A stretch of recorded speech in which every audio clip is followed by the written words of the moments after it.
Hello to all the listeners. My name is Dylan, And I'm Dylan. and we would like to thank you for taking the time to give us a listen. And if you do enjoy, please drop a like and subscribe for our weekly podcast, or even check out the clips that we post from each show. You can take the time to follow us on Twitter, along with following our weekly podcast streaming on twitch.tv/Dylan and Dylan. And if you want to check out the podcast later, you can find it on Spotify and Apple Podcasts, available now. Thank you, and enjoy the podcast. We're here. All right. Well, welcome one and all to a post July 4th long weekend to a new podcast.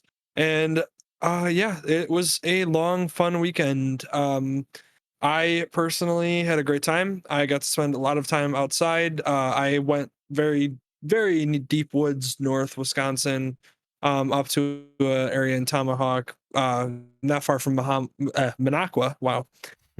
Which was a lot of fun. It's very nice. It's very relaxing up there. Weather's just gorgeous because like it'll get like 90 degrees there, but then like when you're in the shade and the breeze coming off the lake, it's like it's just beautiful. So it's absolutely a great time. I spent a lot of time just relaxing, chilling, and then drinking, playing games, having fun, hanging out with my girlfriend's family and all that. It was a lot of fun. It was a great time all around, and I it was much needed and enjoyable. So I had a great holiday. Yeah. How about you? Yeah, no, same thing.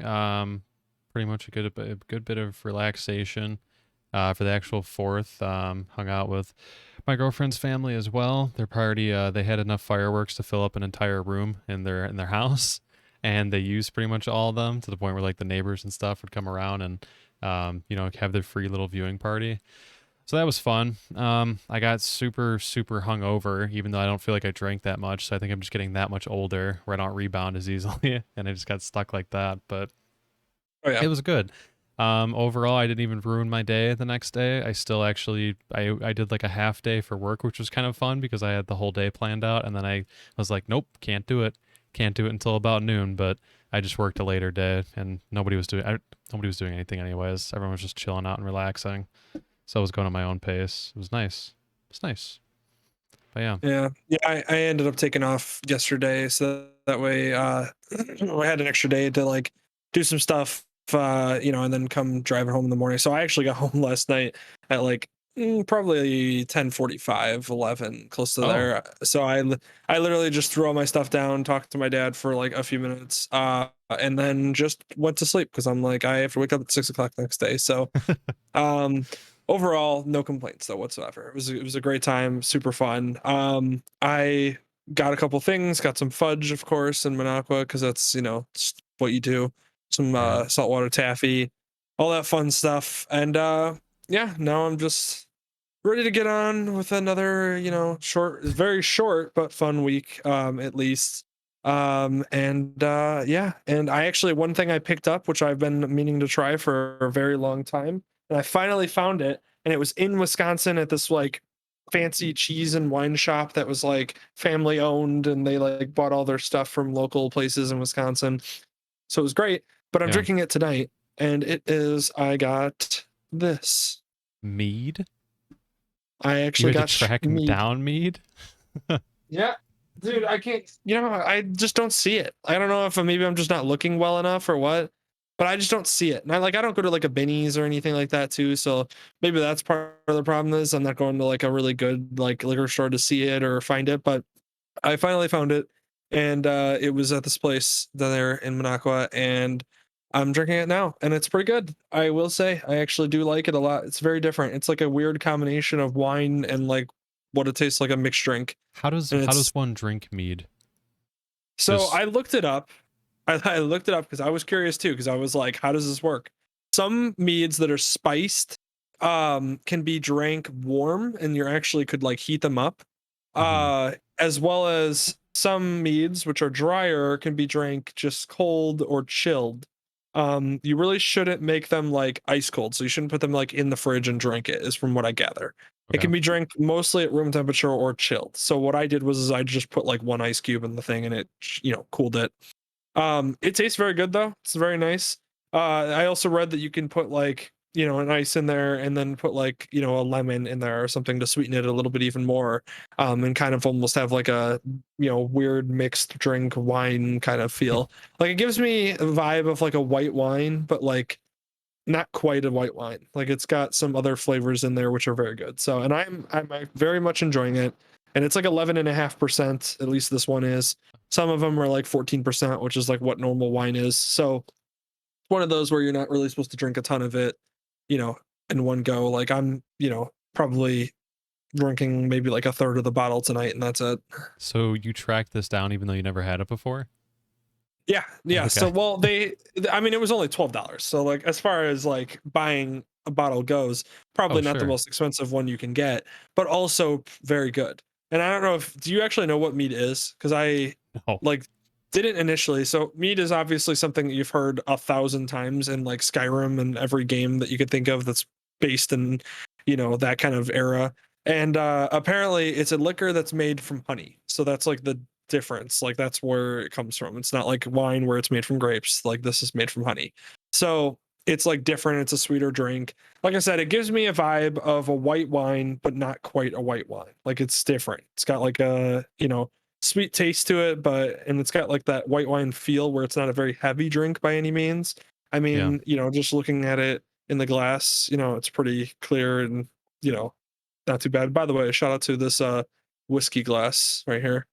Um, but anyways, Nice. yeah, so it's very good. I like it. I actually like it. It's a fun little alternative. I probably wouldn't drink it all the time, but nice and at least for a little bit. Is it like refreshing or is it more sugary so it's not? Uh it's kind of a weird combination of both. Like I feel like I could drink this and have like it outside like cool, chilled like I do and be like, "Oh, this is nice." But then I also feel like I wouldn't want to drink like a whole bottle of this. Like I Yeah. would want like one or two glasses and then be done with it for like a bit. So, Yeah. yeah. It's No, nice. I'm Just a nice alternative, something I wanted to try. I am interested in trying it. I'm just doing a throwback, which is from Urban Chestnut, my favorite brewery that was in St. Louis. It's a Zwickel. It's basically one of the only ones that actually makes it out here into the bigger places like Binny's. So I was Okay. able to find it relatively easily, but haven't had that in a really long time, at least until a summer, maybe summer and a half ago or something. So pretty basic, but Yeah. I actually tried I think there was like a juicy IPA that we grabbed from that brewery that was by or it was in Milwaukee. That was really good. Okay. Sorry, Madison. So it Yeah. was actually really really good. Like I didn't expect to actually like it that much, but I got like a coffee and cream ale, and then I got his like juicy IPA that was Yeah. but much better than your usual IPA because like they start to all taste the same. That one was actually really good, and I'm saving the other three of those and slowly going through them. So super You super also let good. me know what you like. Oh, if they're worth buying. Like obviously, they use Oh yeah. you're giving price to the juicy IPA, which is right up my alley. But since I go to Madison, I wouldn't mind stopping by and buying it. So Yeah, that that specific sounds dude, just tell him tell him that I tried it once and then that I sent you there then. And that's where it came from. Cuz he was pretty gotcha. hyped. He was a cool dude. Well, So yeah. that's always good. Hey, people that actually enjoy talking about what they, you know, are talking about is, what makes the difference between like it being boring and actually being like entertainment, or at least like, you know, I don't know, feel real kind of thing. So, Yeah. but anyways, yeah, so that was a little recap of our 4th of July times, which was fun. Always nice to have a holiday weekend off and kind of get to see family and chill and just like relax and not think about things. So, Yeah. um other than that though, something that did happen yesterday which I actually missed and I had to watch a Oh bunch of no. highlights of. So you'll probably be able to talk a little bit more about it than I do, but was the match or the match 4, match number 4, whatever you want to call it. Yeah. Doesn't matter. It happened yesterday. I did watch some of the highlights from it. Like I said, I didn't get to watch it cuz I was on my way home from Wisconsin at the time, so shame on me for not being able to watch it, but I'll probably watch more of it later. I did watch some of the highlights though, like I said, and it did look very entertaining in the highlights that I watched.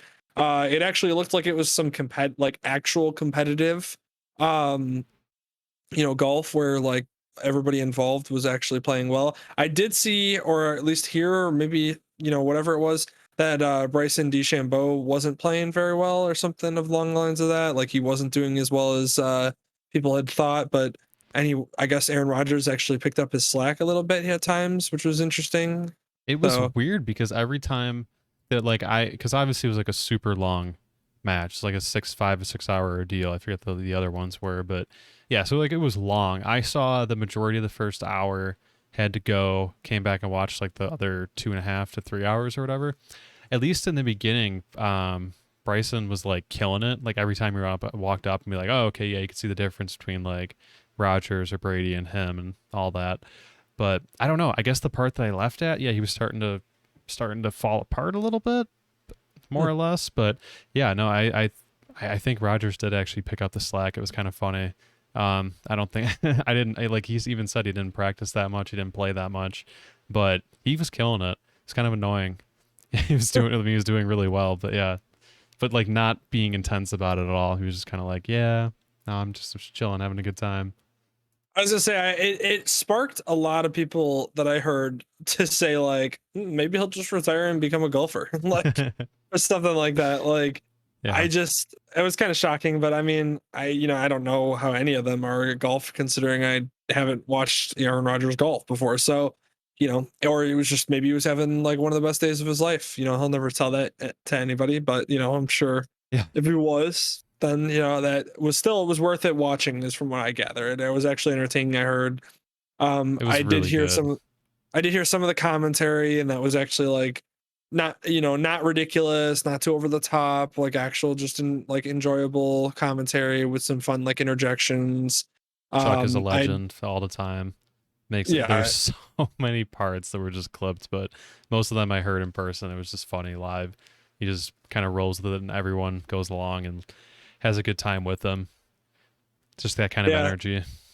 It was just funny watching the highlights, like hearing like Brady talk and stuff like that. It was it was hilarious. It looked like it was a very, very good time overall. And I definitely wish I could have been able to watch maybe it in its entirety or at least some of it. But I'll definitely, like I said, I'll probably try to find like some of it, the whole thing, and just watch the whole thing in the background or something. But yeah, I heard it was good, and I'm all for them doing this all the time, like every year.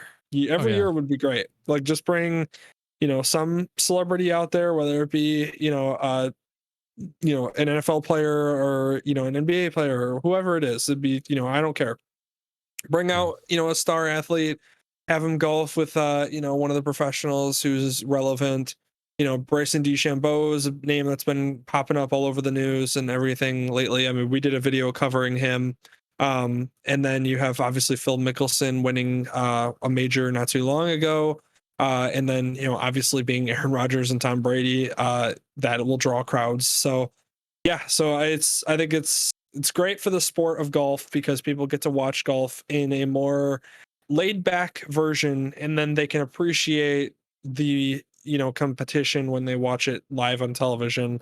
Uh, so it's fun that way. And golf is actually pretty entertaining to watch live when you're into it, you kind of know like the difficulty of it and everything, and you actually like know the ins and outs and everything. You don't have to know it as in depthly as I'm like making it come across, but Yeah. if you know like enough about golf, you'll actually enjoy watching it live because they do switch around, and it's not like just following one guy walking and then he hits one shot, and they do jump around to all the people that are golfing and show you different shots and everything like that. So it's entertaining.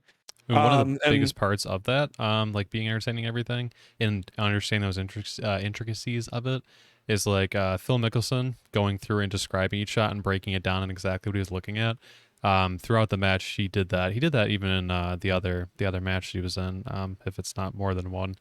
Kind of breaking down like, okay, it's going to break here. This is why. This is what I'm looking out for. Like he was one of the people that consistently was commentating out loud and not just staring and like being like, you should hit it this way. You should do this. This is what you should look out for. He was like going through his entire walkthrough in his head of what he was thinking about to actually illustrate and get across that point of like, okay, this is what's going on, which is really cool to see. And I think that's the reason why they keep on. Well, he's been on multiple because there's been four, right? I mean, there's been four. I yeah, specifically remember the first one being a big thing. The two in the middle, I'm a little bit unsure of. I don't remember if I've seen a lot of those or just parts of it. Were there any Yeah, standouts? I've seen I've vaguely seen or vaguely remember seeing highlights of like people that were involved, and I don't remember at the time who it was. I'd have Yeah. to go back and look, and maybe there's some gems in those highlights that we haven't seen because they weren't really advertised as much. But either way, yeah, that's awesome. That's a great way to get fans who don't normally watch golf to appreciate golf in a fun manner where it's joking and entertaining, and it's not super ultra serious. Except for And then Brady, if who's losing his yeah, mind. I but that's awesome. I mean, that's the competitive nature, and hence why the guy is winning Super Bowls in his 40s. Yeah. So there's a very good reason why he's that way, and that's part of the reason. And so yeah, so that's fun. And like I said, it's a great way for fans who don't normally watch golf to be able to see golf in the way that it should be portrayed, which is that it is a very difficult sport to master, and that these guys are professionals for a reason.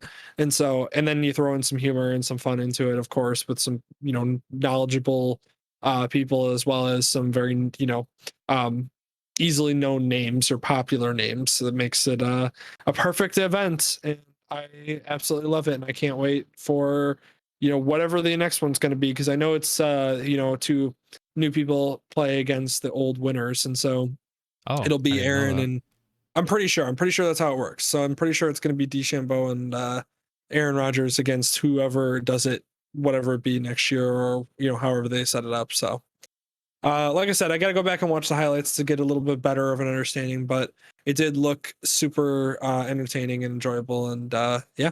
The course was gorgeous though. Like I don't know how you're gonna beat a different course, because honestly, if you didn't care a lick about golf but just wanted to go ahead and watch like basically the equivalent of like like a Discover series or whatever, just covering like wildlife. Oh my god, that place is insane.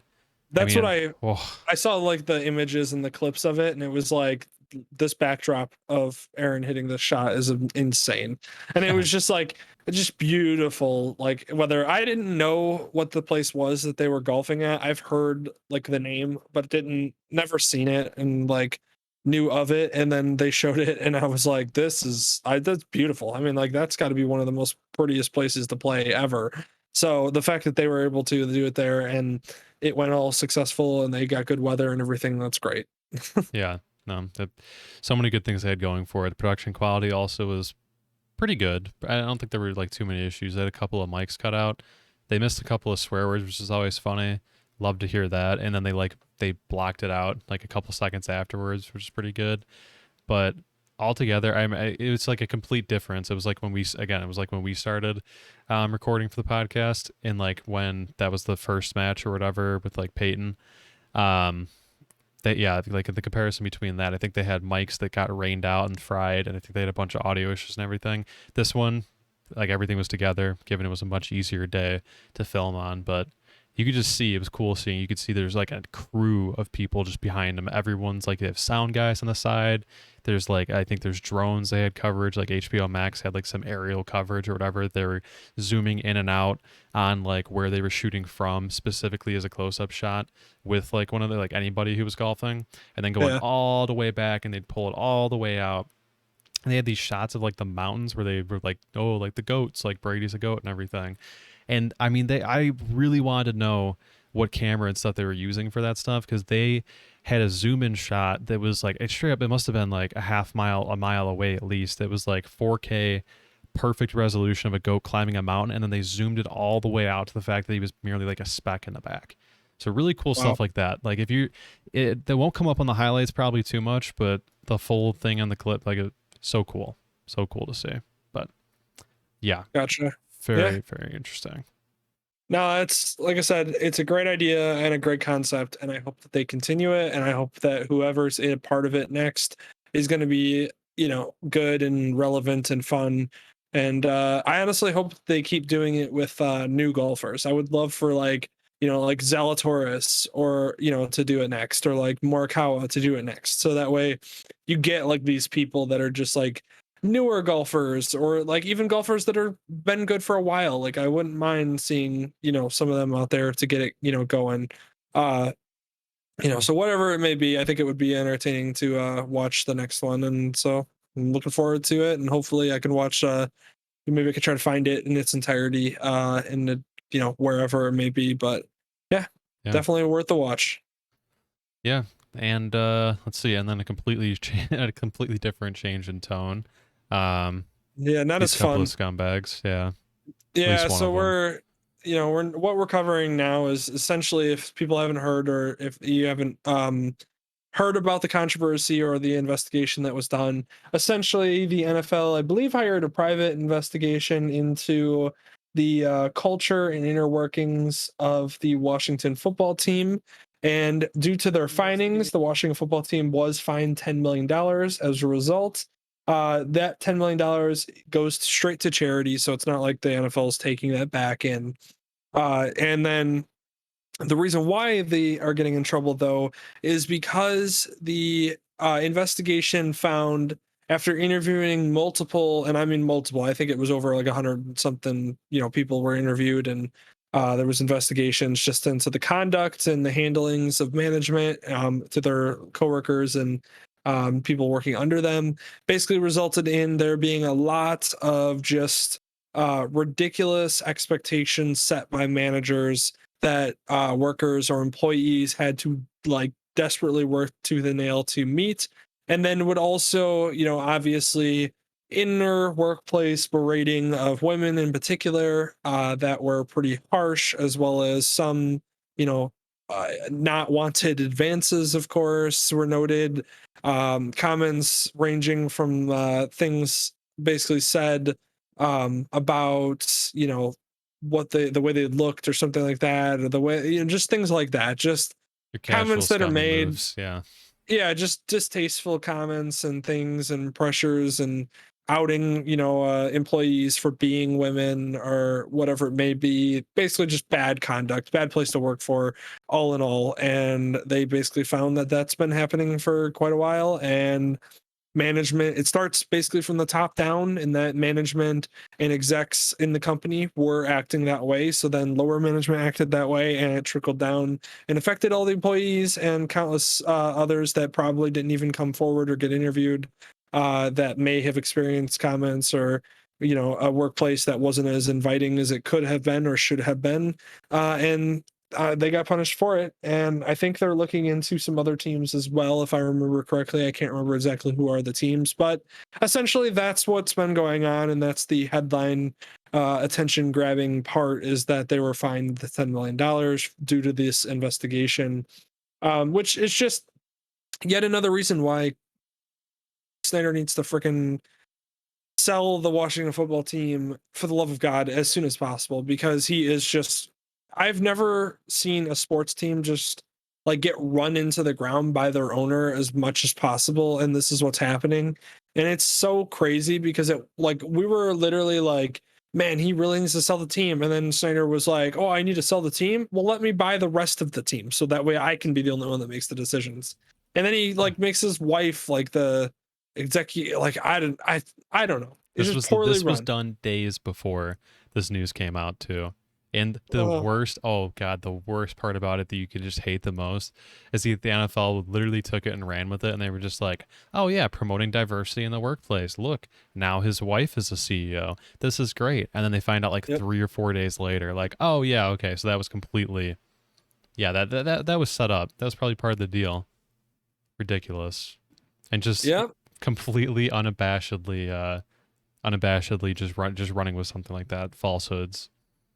Yeah, it's just a very poorly managed team and a very poorly run organization. And then this is what you get. I mean, you get dysfunction. You get just, people hating to play for your team. You get a team that doesn't even have a freaking name or logo, because how have you not had a plan in place or decided upon this? They're Like, it's just so busy. I've seen literal people on Twitter making better like plans than anything that Snyder has apparently gotten forth, because they haven't done anything. They're still the Washington football team. It just makes it's so stupid. Just figure it out. Like, I don't understand it. Like, if the Washington football team really wanted to make amends, they should have just called themselves the frickin' Red Tails and ran with that whole thing that we saw all over social media. We actually covered it a bit because I talked about how cool it was.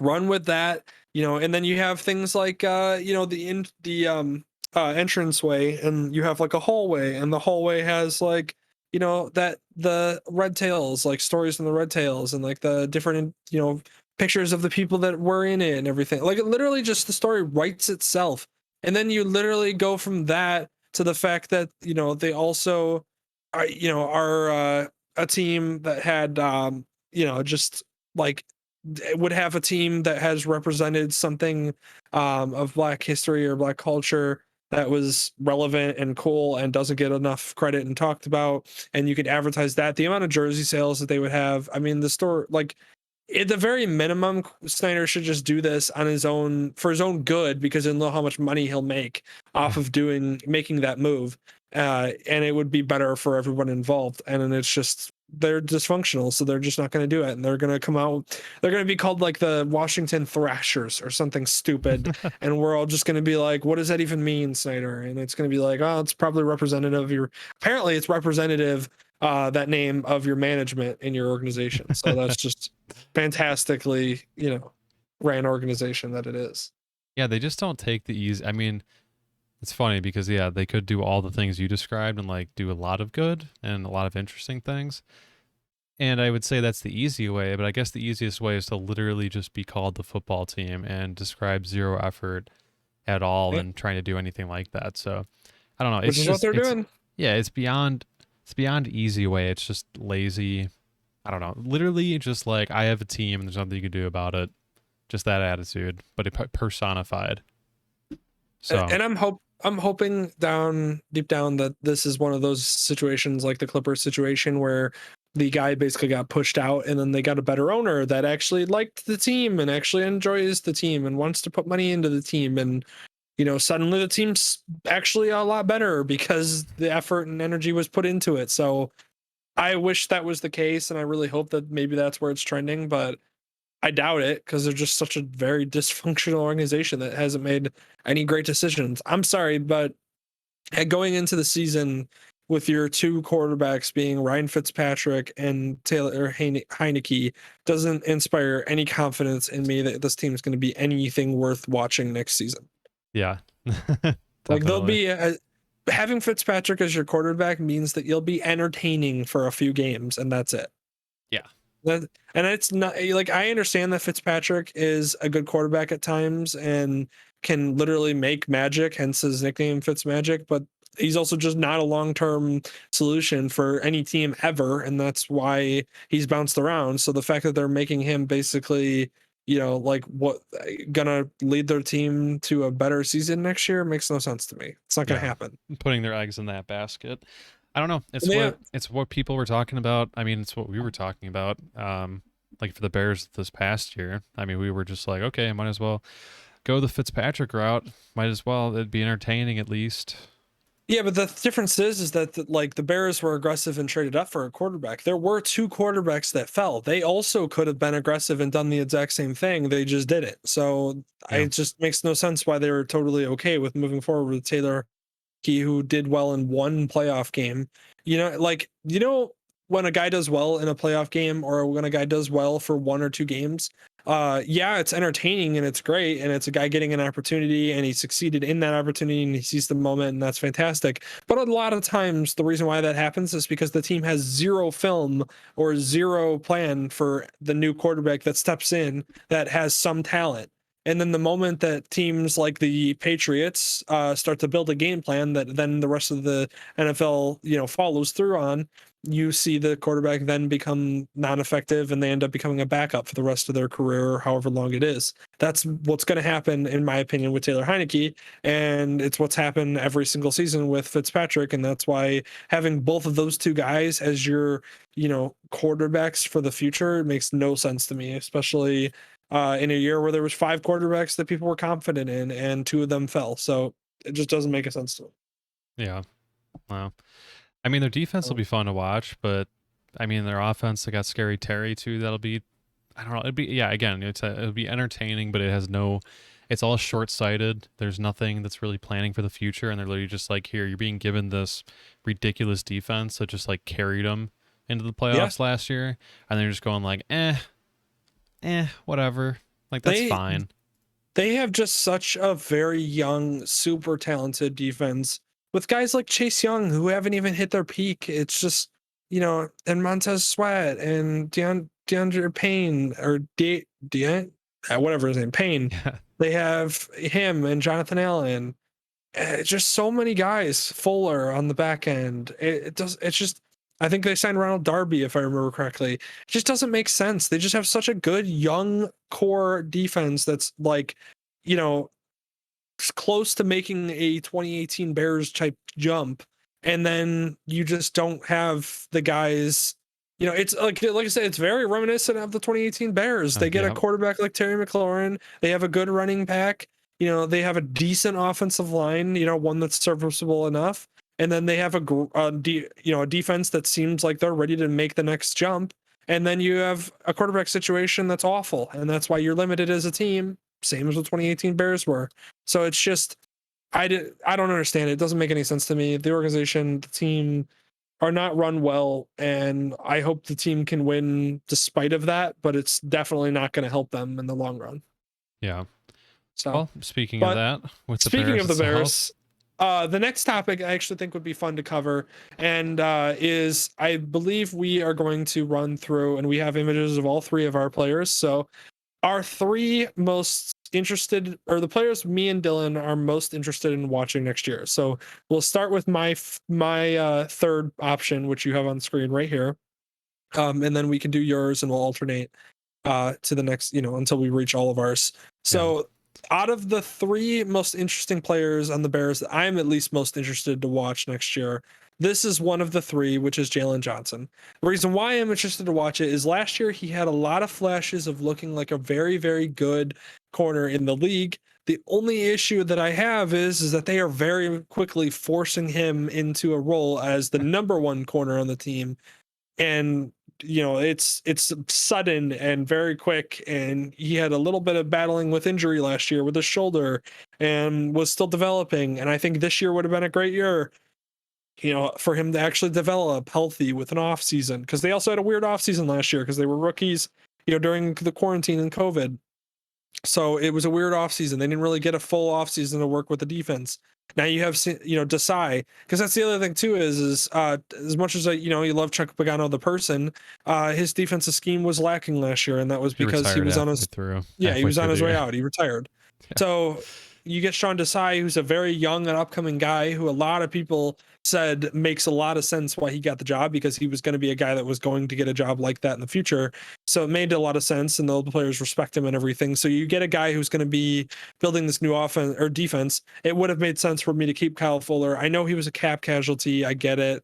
But keeping Kyle Fuller and allowing Jalen Johnson to still flourish in that second, role, giving him another year, to me made more sense for his development. So the fact that they're throwing him in basically immediately now as the number one corner on the team, and he's very much the number one corner on the team. There's nobody that's going to make a move on that. It's Desmond Trufant's not going to make a move on that. Vildor's not making a move on that. Shelley's not making a move. Jalen Johnson is the number one corner on this team. So with him taking over that role and covering, mostly the number one receivers on the team, or being,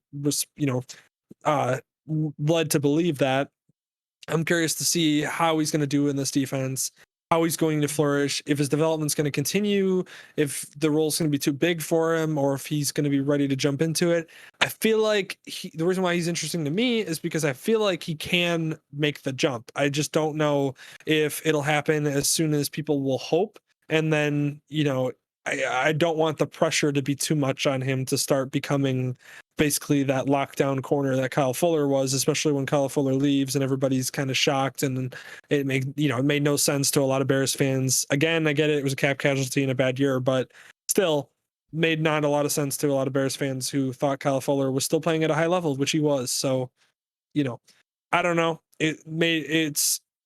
It's interesting nonetheless to see whether or not he'll be able to jump in that role and start taking on kind of a leadership role in that secondary, as well as taking over again as the number one corner. Yeah. I mean, it seems like It seems like he has the attitude going. I don't know if you've seen all this stuff. I didn't know he was like, I didn't know he started talking a lot on social media. That's when Yeah. I started to see some of his videos from and everything. So that was kind of cool. I thought he was pretty quiet last year, not in play, but just like in terms of like hearing from him outside of the game. So I Yeah, mean, good for him. he was, but I think that was more him being a rookie, and you had vocal guys like Eddie Jackson and Kyle Fuller on that secondary already. So, now you're asking him to basically take over Kyle Fuller's role, and that's why, like I said, I think he's interesting because I think he can do it. I just don't know if the pressure's going to be too much or if he's going to be able to make the jump as quick as they would like him to. Yeah, definitely. So, Yeah, and let's see. To my one of my 3 players or whatever is David Montgomery. I mean, first of all, he kind of lit it up at the second half of the season, especially even despite all the offensive line issues, the different combinations, crazy amount of injuries. I'd have to pull up the exact numbers, of course, but like his yards after catch were up, like his yards per rush were up. He was a good person to lean on in that second half of the season, and I don't see anything else except for him to get better with starting out with a new healthy offensive line, hopefully with some new induced talent. And also, I think his receiving ability that he had to kind of get better at pretty quickly after Tariq Cohen went down, who would usually cover all that stuff. He was forced to kind of work on it. I'm sure he worked on it a lot in the offseason as well, but I see him absolutely being like a bell cow back, even despite all the running backs that they have in the room, and they have a lot. But I think that he's going to be the guy to take that over, and he's also super, super fun to watch. His speed, apparently, he worked on a lot. I was looking at his off-season stuff, and I think he broke new records for his speed as well. That was pretty much one of the biggest complaints that I saw about him was his break. What am I thinking? Not breakaway speed. Breakaway speed, yes. Once he gets past everybody and just being able to stay past everybody, I think that that's going to get better and just super hyped to watch. He's the closest thing we've had to Matt Forte since Matt Forte. So I hope that he becomes more of the receiver that Forte was as well, and then we're good to go. Yeah, I think with him running behind offensive lines that at times, I saw a tweet that I thought was hilarious, which I think was Brett Coleman, who is a great YouTube channel for anybody that loves football and wants to go check that out. Awesome breakdowns. He had a tweet that was hilarious that was like him watching film on the Bears and him watching them just throw. I think it was like, I forget who it was. It was like Latavius Simmons out there at like right guard against Simmons and the Titans defensive line, and it was like, and then the Bears just being like, we'll see what happens kind of thing. And it was like, yeah, that was how all of last year was. It was just at one point Alex Bars played center for the first time in his life and started a game. I'm pretty sure that's the same game against the Tennessee Titans. So like it's just utter just like the amount of offensive line issues that we had last year was incredible, and David Montgomery definitely did not benefit from that and still shined. Like he still had some moments that you just go, wow, this guy's a really, he's a top running back in the league, and I think he could be easily in the top 10 running backs in the league. Especially this year, I think will show it because I think you have a much more consistent offensive line. You're going to get better quarterback play because, to be honest, Andy Dalton's probably even better than Trubisky. I feel way more confident than Andy Dalton stepping out there than Trubisky. So day one, when Andy Dalton's out there, I'll feel better about that. So you have better quarterback play. And then whenever Justin Fields inevitably takes over, which he's going to, that'll be good quarterback play as well. And then on top of it, you have a more solid offensive line. You got more weapons at the wide receiver position that are going to kind of spread the defense out a little bit, makes them honor the pass a lot more than they have in the past.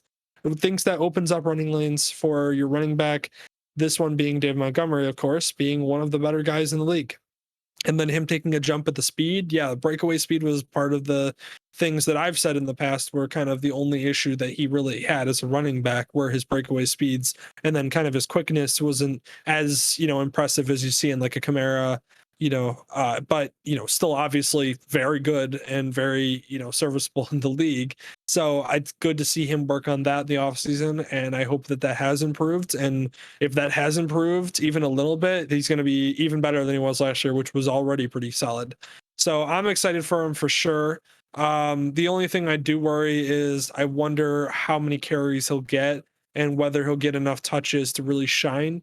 But either way, there's a lot of talent in the running back room. It's ridiculous. we go from 1 year where David Montgomery is our only running back, and then his backup is a wide receiver that we decided to try to make into a running back, which was very unfair to Cordell Patterson. And Cordell Patterson did pretty well with the job despite literally not playing the position before. So the fact that that happened is insane. And then literally in one off season, you go to now we have David Montgomery, we have an ex, probably should have been the Super Bowl MVP. We know they were giving it to Patrick Mahomes, but he should have been the Super Bowl MVP in Damian Williams. Then you have Tariq Cohen coming back, who's an electric threat outside the back, outside the line and as a wide receiver as well. And then you even have Khalil Herbert, who's another, depth guy, special teamer, good return man who could develop into something similar to Tariq Cohen potentially. So you just have a lot of depth and weapons and guys that can step up immediately if needed. So that's my only worry is with that that running back room being as deep as it is and as effective as it can be, especially with Matt Nagy being familiar with Damian Williams. I'm curious to see how many touches that he'll actually get to shine through.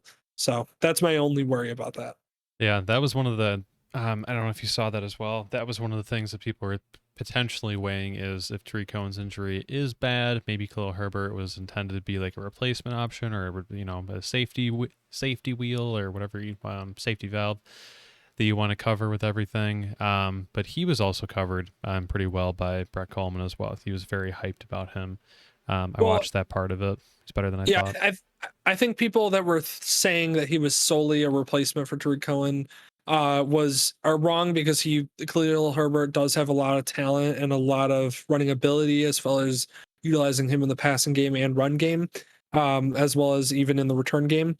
It's just, yes, they were thinking, hey, we let, Tariq Cohen went down last year and we literally had to have a wide receiver as a running back because we had nothing else. So yeah, that of course, Khalil Herbert is a Tariq Cohen-esque replacement if needed, but he's also a guy who adds more depth to a running back room that we had absolutely none of last year. So that's part of the mindset going into it was why they drafted him.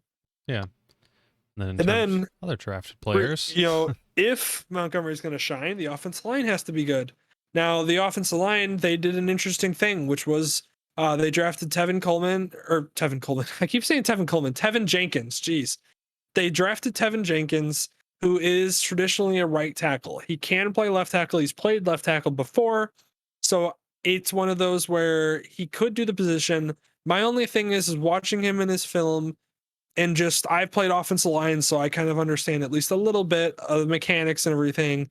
He doesn't seem to get back very well in pass coverage. So that's the only worry that I have is him developing that. If he's able to develop that, he's going to be a great left tackle in the league for quite a while.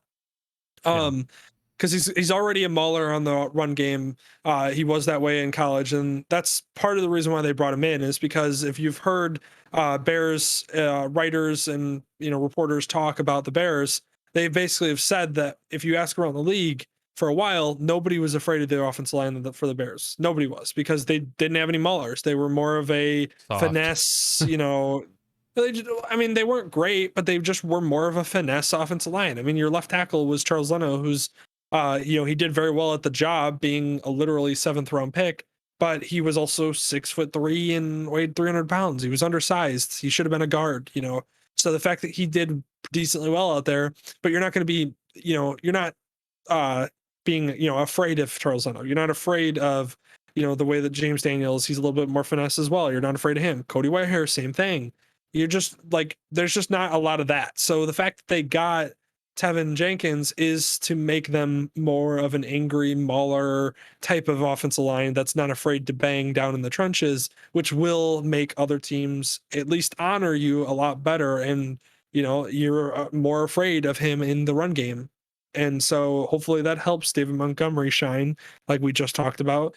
And I hope he's able to make enough strides in the pass protection game that he can develop quickly enough to be a good serviceable left tackle this year and then develop into a really good left tackle moving forward to hopefully protect Justin Fields for a long time.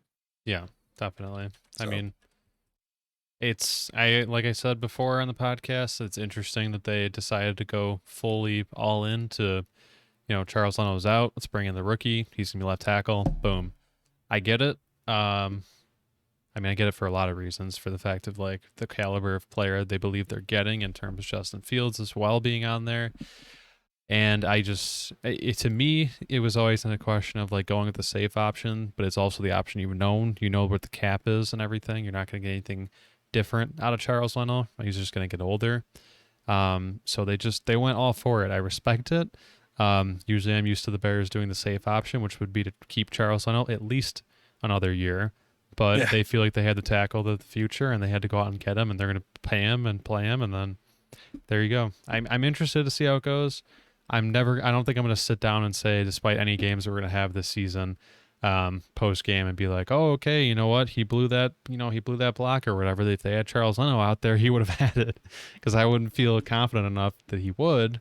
And I don't think it's going to be only rookie experience. I think that they're growing pains you have to go through.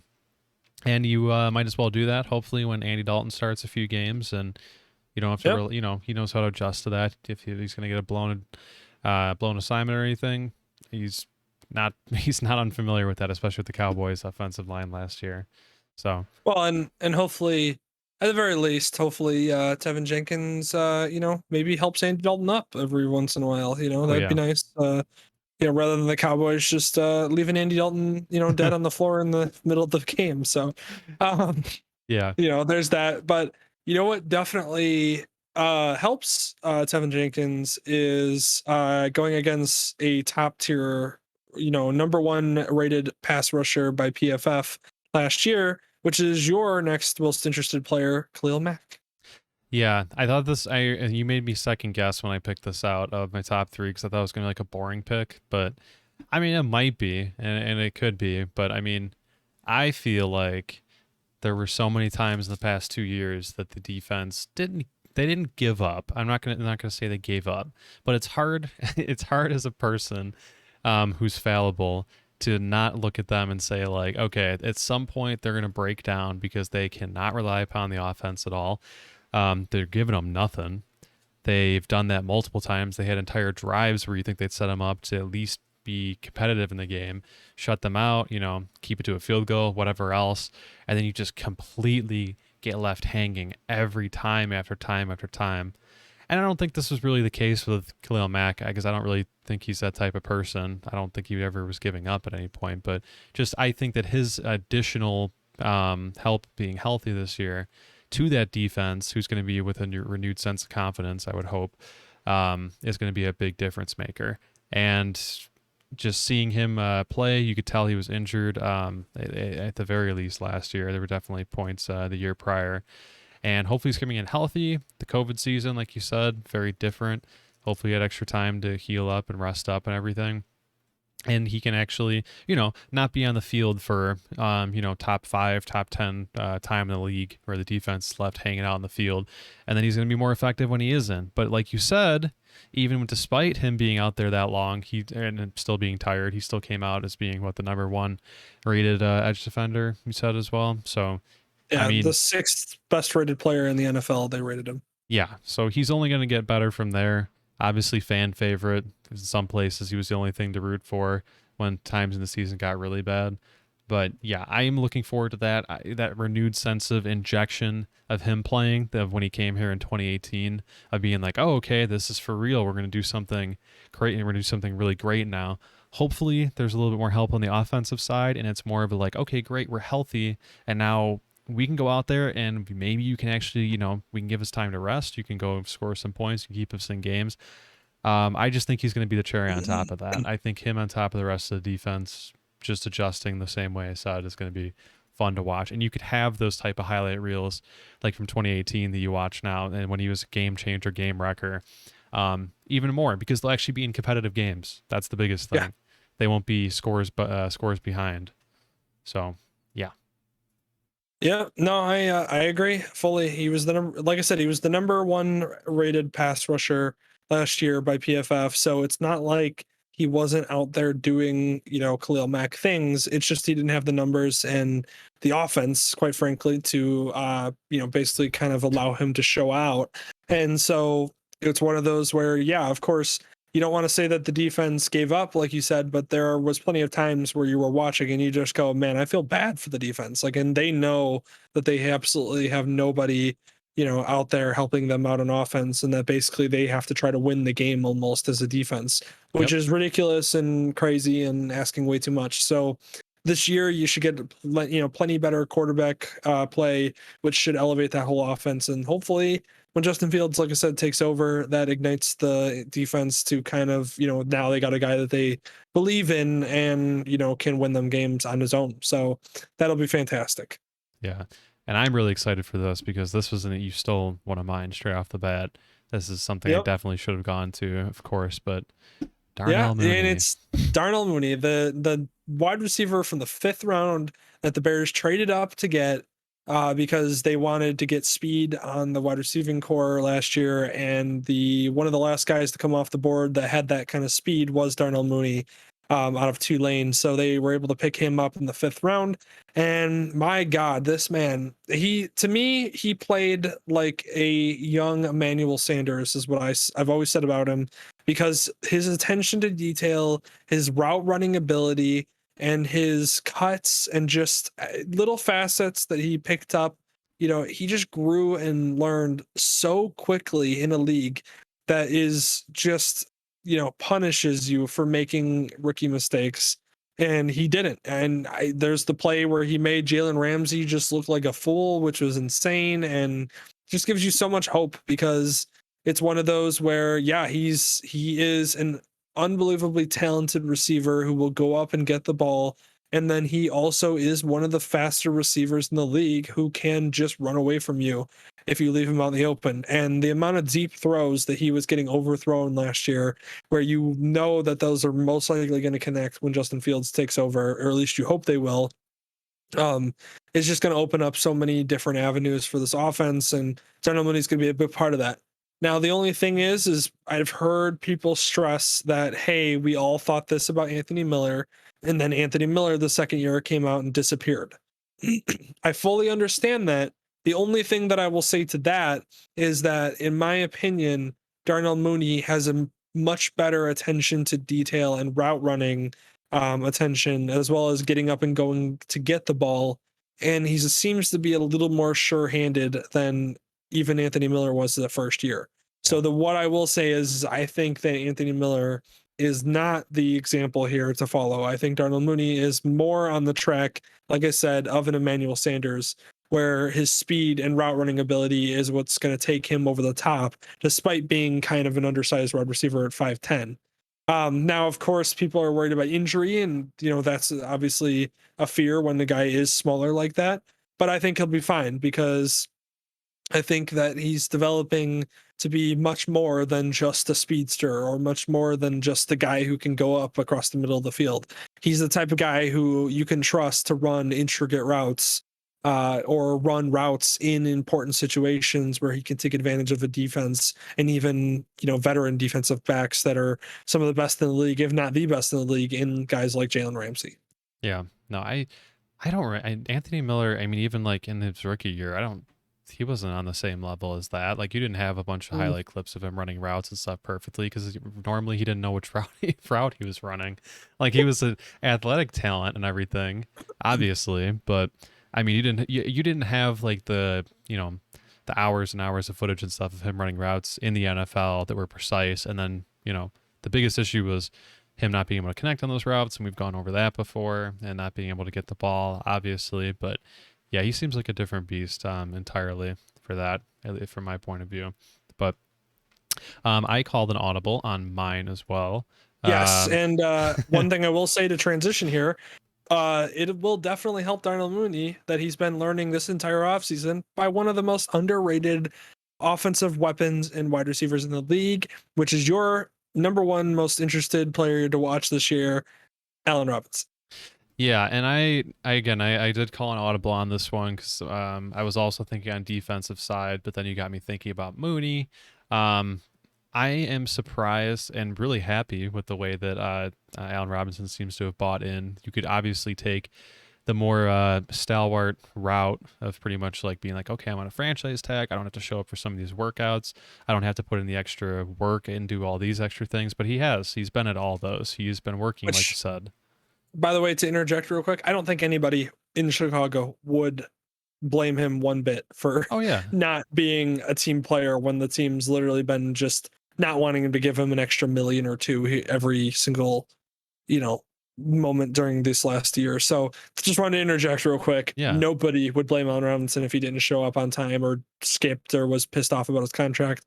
But yeah, he's being a team player, and I get why he's on your list. Yeah, which is, I mean, that's what I was thinking he was gonna do. And yeah, as like a Bears fan, I'd be like, oh, I want him to be out there and practice and everything. But like as a person, like fan of people, I would definitely support his decision to, push back on that in the contract and everything. But no, he did spend the extra time. He is out there. He looks to be completely all in with everybody. I think it goes without saying, because again, we've said this before too, but the best quarterback he's ever played with in his career, well, out the gate, it'll be Andy Dalton. And then hopefully Yeah, it'll be which Justin is sad. Fields by like leagues. We all hope for that. But yeah, I could see why he would decide to show up. Obviously, he has a lot to look forward to and a lot to work forward. So maybe that's why he's a little bit more forgiving in terms of how he's like treating the rest of the team and showing up and everything. But yeah, I mean, he's always been the person to go up and get the ball. Obviously, he's been like a pretty decent jump ball receiver and fighting for the ball in the air. And now you got Mooney, obviously going to be cutting routes underneath. And then you got some other promising receivers, to fill in it. Wide receiver 3, anything else that's going to come up. But yeah, he's going to have a lot to look forward to. I think he's in the same mindset as literally everyone else, which is like, okay, I get to play with Andy Dalton, eventually Justin Fields. Like, this is going to be a huge thing. I'm going to be able to show up for my franchise tag and, rack up numbers and eventually lock that big contract in, which I don't know. I was on the fence, obviously, before the Justin Fields pick. I am of the mindset that I think he, especially if Justin Fields turns out to be as good as we think he is, he will stay. I absolutely thought there was no chance in hell he was going to play and stay here after the franchise tag if he was going to get franchised, but I'm more optimistic now that they're going to transfer to the more like the league centric model of, okay, we have a rookie quarterback, hopefully who's very good, and we're going to put a bunch of money into players around him and everything, and we could just, take that rookie contract and run with all that cap space. So I actually think he's going to stay now. I didn't think he was. I really thought he was gone, especially after the last year, but I really think he's going to stick around, and he's optimistic, just like we all are. Yeah, my only fear as far as him sticking around is really just dependent on how they do this year, because I feel like if him and him and Justin are just a 1-2 punch that's insane and they're awesome and they play the whole season super well, and it looks like obviously he's he's the favorite target, then I get it. My only problem with the actual, it's the game itself and everything, is that I just don't know if they don't succeed as well as they could, if that'll affect whether or not he decides to go elsewhere or the Bears don't want to pay him. Because that's the problem too, is I can see the Bears just being like, no, I don't need to pay him kind of thing, and then they end up not paying him, which is unfortunate and ridiculous. But And Mooney would like I take said, over as like their wideout. I mean, like, that's well, what I what's their mean. backup? It doesn't make sense, but I also, it's the Bears, and so who knows whether they're going to be willing to pay him. That's my Right. only problem. So Yeah, I know. like I said, God, he deserves to stay. I mean, he's got one of the best catch rates when double covered. He's got one of the best just, I don't know, catch, like catch radiuses, I should say, in yeah. general as well. He's one of the most reliable receivers. He runs Football every route IQ. super Don't forget well. about the Denver Football, Broncos game. yeah, his football IQ is off the charts. I mean, just everything. He's just he's the epitome of a number 1 receiver in the league.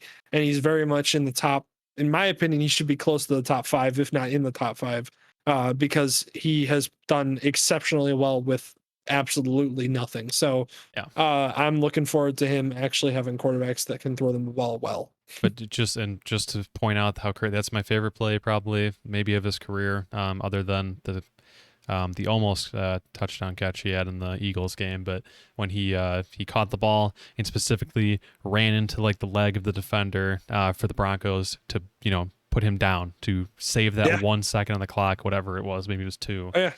Ridiculous. No, it was 1 second. There was 1 second left on the clock when he did that. Ridiculous football IQ to do that and to know what to do in that situation was awesome.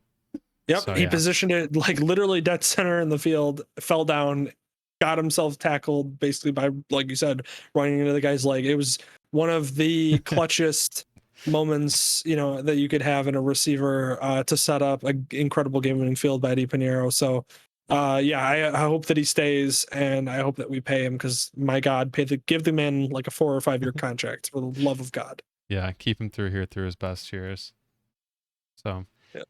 yeah, and then going into sad news. By the way, before we transition to that, yeah, is my audio okay? Because I realized I didn't mute the OBS Ninja. oh yeah, I covered you. I did it actually. Okay. Good. I'm dumb, so I just want to make sure. Anyways, yes, now we'll transition to not so great news, and we'll cover it kind of quickly because it's not a topic that we really need to stay on too long. But essentially, for anybody that doesn't know, if you hadn't heard, I mean, it was all over, so it should be something you've heard if you were a sports fan, even not a sports fan. So I apologize right off the bat. I'm probably going to butcher this last name, but a player by the name of Matisse Kivlenieks, a Columbus Blue Jackets goalie, ended up dying due to injuries he received. Celebrating the fourth, he had caught a mortar that had fell over on its side and fired off directly into his chest, and it basically killed him due to the impact of it. So it was a incredibly sad story, and it's one of those where for me, I personally do not like handling any fireworks whatsoever, just because they just have the potential to do something devastating like that. I mean, in this case, literally they ended the man's life. In the case of a couple of years ago, Jason Pierre-Paul, the dude missed out on a massive contract that he was about to receive had he not basically blown off a couple of his fingers. So it's just things like that. It's just in an instant, it can change your life like that, where, in an instant he lost maybe, $60 million. And in an instant, this man lost his life. So it's just something that's super sad and unfortunate. And I really do wish that, people, I don't want to say people handle things more safely or handle fireworks more safely, but I do wish that people wouldn't be as careless as they can be, and really just try to leave the bigger ones like that to the professionals, so that way they know how to handle it and everything, and you don't end up in a situation that could either hurt you, injure you permanently, or even in this case fatally wound you. So yeah, that's just when I immediately read that story, and there was like way too many of them that came out directly after, even the night of, like the 4th of July. That just made me think about, one, the number of times that I've done stupid things with fireworks, and how I'm like, okay, I'm done with that portion. I just don't need that. I don't need that sort of worry or anything else in my life. And I would stay, far away from everything. And I never really would have thought that would have been one of the outcomes of it. But man, it was just nothing but terrifying, because so many people, throughout my life and everywhere, like around us, everyone always has like illegal fireworks. Everyone down the block, your friend, your neighbor, whatever, goes to Indiana or whoever else you can have it. Nobody really cares. It's not a big deal. The cops don't do anything. They come and watch. And I was always like, oh, that's really cool. That's nice that they don't do that. Now, I get it and everything. And yeah, America, oh, we should be able to do whatever we want. But then you see so many different things about people, like, oh, some idiot put off a firework and it burnt down someone's house, and it's like a flaming inferno from something dumb like that. The property damage just to people, and people damage more than anything else, is just probably more than we really need. It's not, like you go to like the local towns, the local cities, and the fireworks shows, like they're fun and you could see them from pretty far. For the most part, that's pretty much all I would want. I liked seeing like the fireworks that we had at my girlfriend's house. We went to go see it, and that was fun and everything. I wouldn't be the one handling them, certainly, but I I understand the appeal and everything, but it's things like that, and then remembering that they are literally explosives that we're setting off for fun. It just comes back in like stories like this, and the worst part is no one's gonna remember about this in like a week, except for the Mhm. fans and their family and friends and everyone else who's in his immediate life. But I guess the lesson I'm more saying is that nobody's gonna take this as a like a oh okay a big life changing lesson. I will be much more careful. And if they do, they're going to be in the majority or the minority of people. So that's kind of a shame, but I can't say it's not unexpected because every year there's different things. People do different things on holidays where they burn down their house because they were cooking a turkey wrong. I mean, there's infinite Yep. examples. This one just seems way more avoidable. So, Yeah, and it's just people just don't think about it until it happens. Essentially, like yep, won't happen to me. my girlfriend's uncle, he is a fireman. He was a fire chief for years. He was telling me the amount of times that he's had to put out fires, whether it be in trees or houses or what, that were caused by those Chinese lanterns that people light and let fly off, and they get a cool Instagram photo or a cool photo, or look at this thing I made, it's so pretty in the sky. Yeah, well, those things land, and when they land, they're on fire. So like, it's the amount of times he said that he's had to come to things where it's like, yeah, one of these Chinese lanterns flew into a tree and lit the whole tree on fire, and then it was burning down onto the grass below it, and they had to come and put it out. Like, or in the case, sometimes he said that it's happened to houses, and Aren't there events so where they it's put off like hundreds of those? Where do they go? They yeah. just literally fly away and we hope they don't land in a tree or the ocean or someone's house? Listen, I don't know how they keep those things safe, if they even do, or if they even care. But Wow. yeah, the amount of, like, people don't realize that those things land at some point, and when they land, they're on fire. So that's how that happens. I had no So idea. Wow.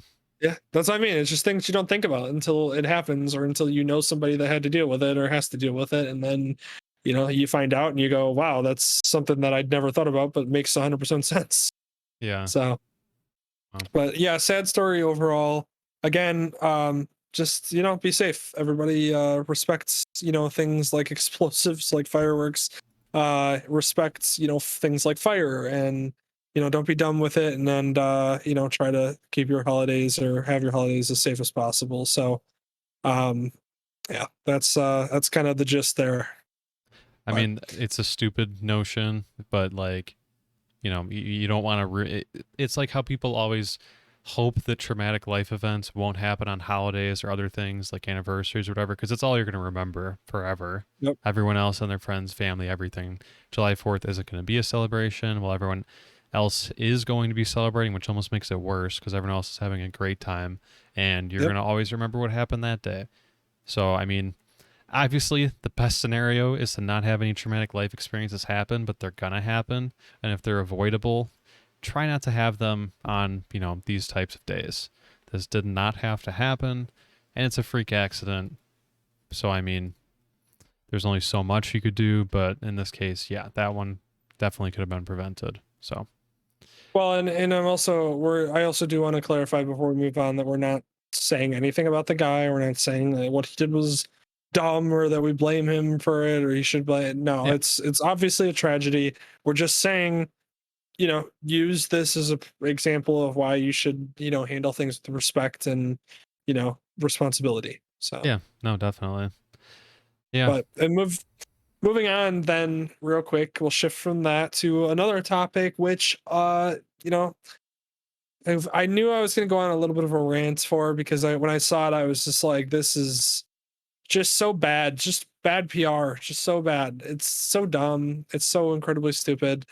And it's not for her, by the way. My anger, not for her. My anger is for the Olympics, because the Olympics are stupid for not allowing her to be a part of the 100-meter race, because I actually was looking forward to watching the 100-meter race with her in it. Now, probably won't watch it. You know why? Because it's not an event I normally watch. Yes, I can admit that it's an event I don't normally watch. But if Sha'Carri was going to be in it, You bet I'm watching that because she's interesting and intrigues me. And the woman's also one of the fastest people in the world and has the swag and just excitement around her that makes me want to watch her. So yeah, I would definitely would have tuned in and watched. Now I'm not going to because she's not in it. And so the simple fact that that's not the case is that you would have somebody with so much hype behind them and so much excitement and so much like, oh man, can't wait to watch her run. Like that's something that doesn't happen often with like runners, swimmers. Like you get it with like the Michael Phelpses and the Ryan Lockeys and the people that and you like have won multiple gold medals. But to get a person who is running in her first Olympics, uh at the pinnacle of her career, potentially, and has all this hype and everything around her, and being a woman in women's sports do not get as many viewers as male sports do. That's just how it goes. So the fact that it was a woman who was also had all this hype around her and then they're not going to let her run is just bad PR, bad look on the Olympics, and it's just terrible. And now I'm like I said, I'm not going to be excited for those events because she's not a part of it. And then the fact that the USA team didn't select her for the relay team is also shame on the USA team, for the love of God. I don't know why, like, because she was going to be available for the the 400 or 4x100 meter relay team, and they didn't select her somehow. It makes no sense to me. I'm sure it's probably some dumb, PR. oh, the Olympics voted her out because she tested positive for weed, and we don't want that image on our team. Screw you if that's the case, because that's the dumbest, stupidest reason I've ever heard in my life. Yeah. No, I didn't know that part of it as well. That seems like a little bit far. I mean, that seems like Yeah, the kind she's of not going to be in the situation. Olympics at all. So Oh, okay. I that's thought there it. was something about her, what, that she'd be able to like run her trials just in enough time or something based on the suspension. Is that not the case anymore? I don't think so. I don't think Oh, she's going to be able to participate in any of the Olympic events because the ban covers the amount, like the time in which those races are going to occur, if I remember correctly. oh, okay. Yeah. That's interesting. I don't know why they would take an extra step and just like take her off, well, not select her for the team or whatever. I'm going to assume straight off the bat that, yeah, it's a thing where they don't want to step on the Olympics' toes or whatever and, go around them in some way. But yeah, that seems a little bit far. She's again, this is one of those situations where yeah, this is getting more news for her and we know more about her now because of this news and everything and people are watching her because of that or want to watch her. Apparently we cannot. But yeah, this looks like stupidly immature on the Olympics and definitely just kind of taking a good situation. It's literally being handed to you in a breadbasket and tossing it to the side and stomping on it because I mean, there's only so many people that are like, oh, hey, I can't wait to watch the 100-meter dash or whatever in the Olympics. So again, you have people who are saying, I very much do, and yep, I don't want to do that anymore. I don't really care to do that anymore. So it's a shame. It's a stupid. I just think again, it's more of a reflection of just old values with that. Like again, I don't think THC should be classified as a performance enhancing drug. I think if anything, caffeine qualifies more than THC would, especially in terms of if you want to go fast or do anything quickly. I mean, if we're really going to get in that semantics argument, that falls a lot more in line with what they're talking about. It's just ridiculous pandering to, their viewers or whatever. And again, just why even bring this up? If she tests positive for it, and why are you even testing for it in the first place? But if you don't bring it up, is anyone really gonna be like, oh my god, we found out later she tested positive for THC or she's smoking weed? Like, who cares? Apparently lots of people do. We don't, clearly. No, it's the Olympic Committee not allowing her in is the ridiculous part of this whole thing because it's not only did she test positive for it, but there's also one, she's taken complete responsibility for it. She said that she knew the rules and that she had done it in part because, which is also crazy, is her biological mother passed away not too long ago, and she has stated basically that she has been kind of dealing with it a little bit by smoking weed, and that is one way that people do cope, just like people popping pills or taking drinks. Like, yeah, it's not the healthiest way maybe to deal with it, but it's also not healthy. Like, it's also better than drowning yourself in a bottle or, like I Oh said, yeah. popping pills. So the fact that that's part of the reason why she's doing it. And then the other thing too is which also I'm sure is a shock, is she found out about her biological mother passing from a reporter. Yeah, Like that's a reporter incredibly messed up. asked her the question and then or like asked or told her about it on the spot. And so yeah, going through all of that with the emotions of the Olympics coming up and everything, I get why maybe you'd want to smoke weed and just hang out and chill for a little bit, especially, right before a race, that you have that's going to be super important in your life because it will qualify you for the Olympics. Like there's so many reasons and things that go into why this situation is completely different than somebody testing positive because they just smoke it all the time and said, I don't care. There's just a lot of different reasons why it is different and why they should allow her to just run. And it's going to be unbelievable. It's unbelievable to think that a person who might be the fastest woman in the world isn't going to run in the race that would determine that. It just doesn't make sense. Yeah, and the thing I've heard as well too is like, oh, she knew the rules and stuff. She said she knew it and everything. The hypocrisy is real. You know damn well the same people that are saying that also have, like, again, the example from earlier, fireworks that are illegal in their state. If they ever got caught or fined for it or something, yeah, again, oh yeah, you knew the rules, you knew they're illegal, but you still bought them anyways. I mean, those are the same people that are pulling out their legal pads to actually talk about that. That Yeah, it's hypocritical to the max. it's a bad take. Let's put it Yeah, that way. It's a it's a bad take. bad take. If that's what you feel about this and that's what you're hanging your hat on, that's a bad take. The person should be running in the Olympics. It's not like she tested positive for, steroids and has been using for the last 2 years. This is which, by the way, people have tested positive in the Olympics for steroids, and there's been all kinds of fun, breakthroughs that oh yeah, all these athletes were using before, but you know what? Guess Surprise. what? Yeah, surprise, nobody cared. The Olympics, woo. And here Yeah. we are now, that the Olympics are now suddenly going to care about somebody smoking weed. It's just so stupid. It just makes no sense. And the reason why it's classified as like a whatever grade of drug it is because it like helps to relieve stress and anxiety and all that. And it's like, yeah, okay, great. Like again, she helped her release anxiety and depression from what she's dealing with emotionally with her mother passing, as well as racing in one of the most important races in her life, as well as upcoming one of the most important races of her life. As a freaking 21-year-old still trying to figure out herself as an adult, and we're just She's gonna suddenly 21. That's it.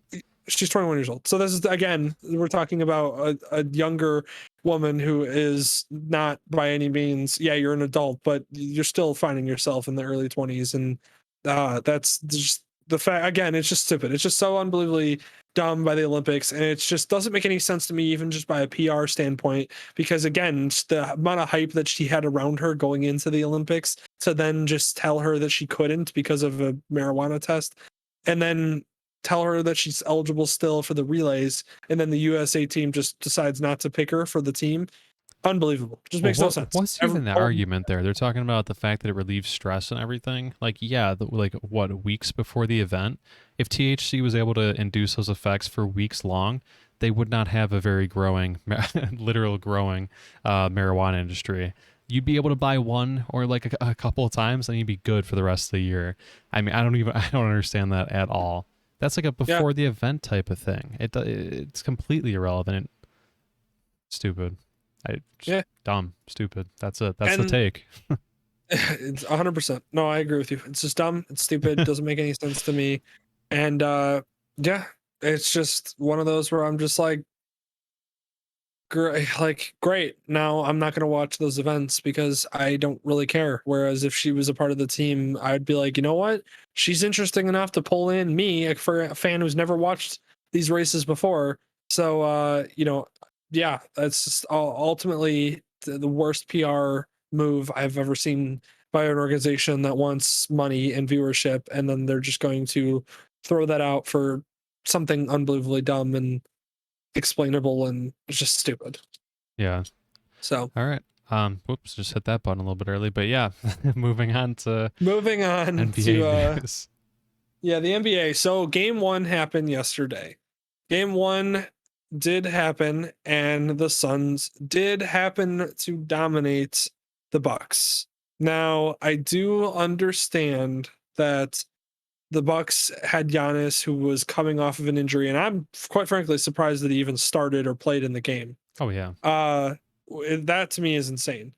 But what's wild is that I like the trend, which if you listen to Chris Broussard, he's one of my favorite NBA analysts, because he tells it as it is, and he's usually pretty intelligent and pretty on par for his descriptions.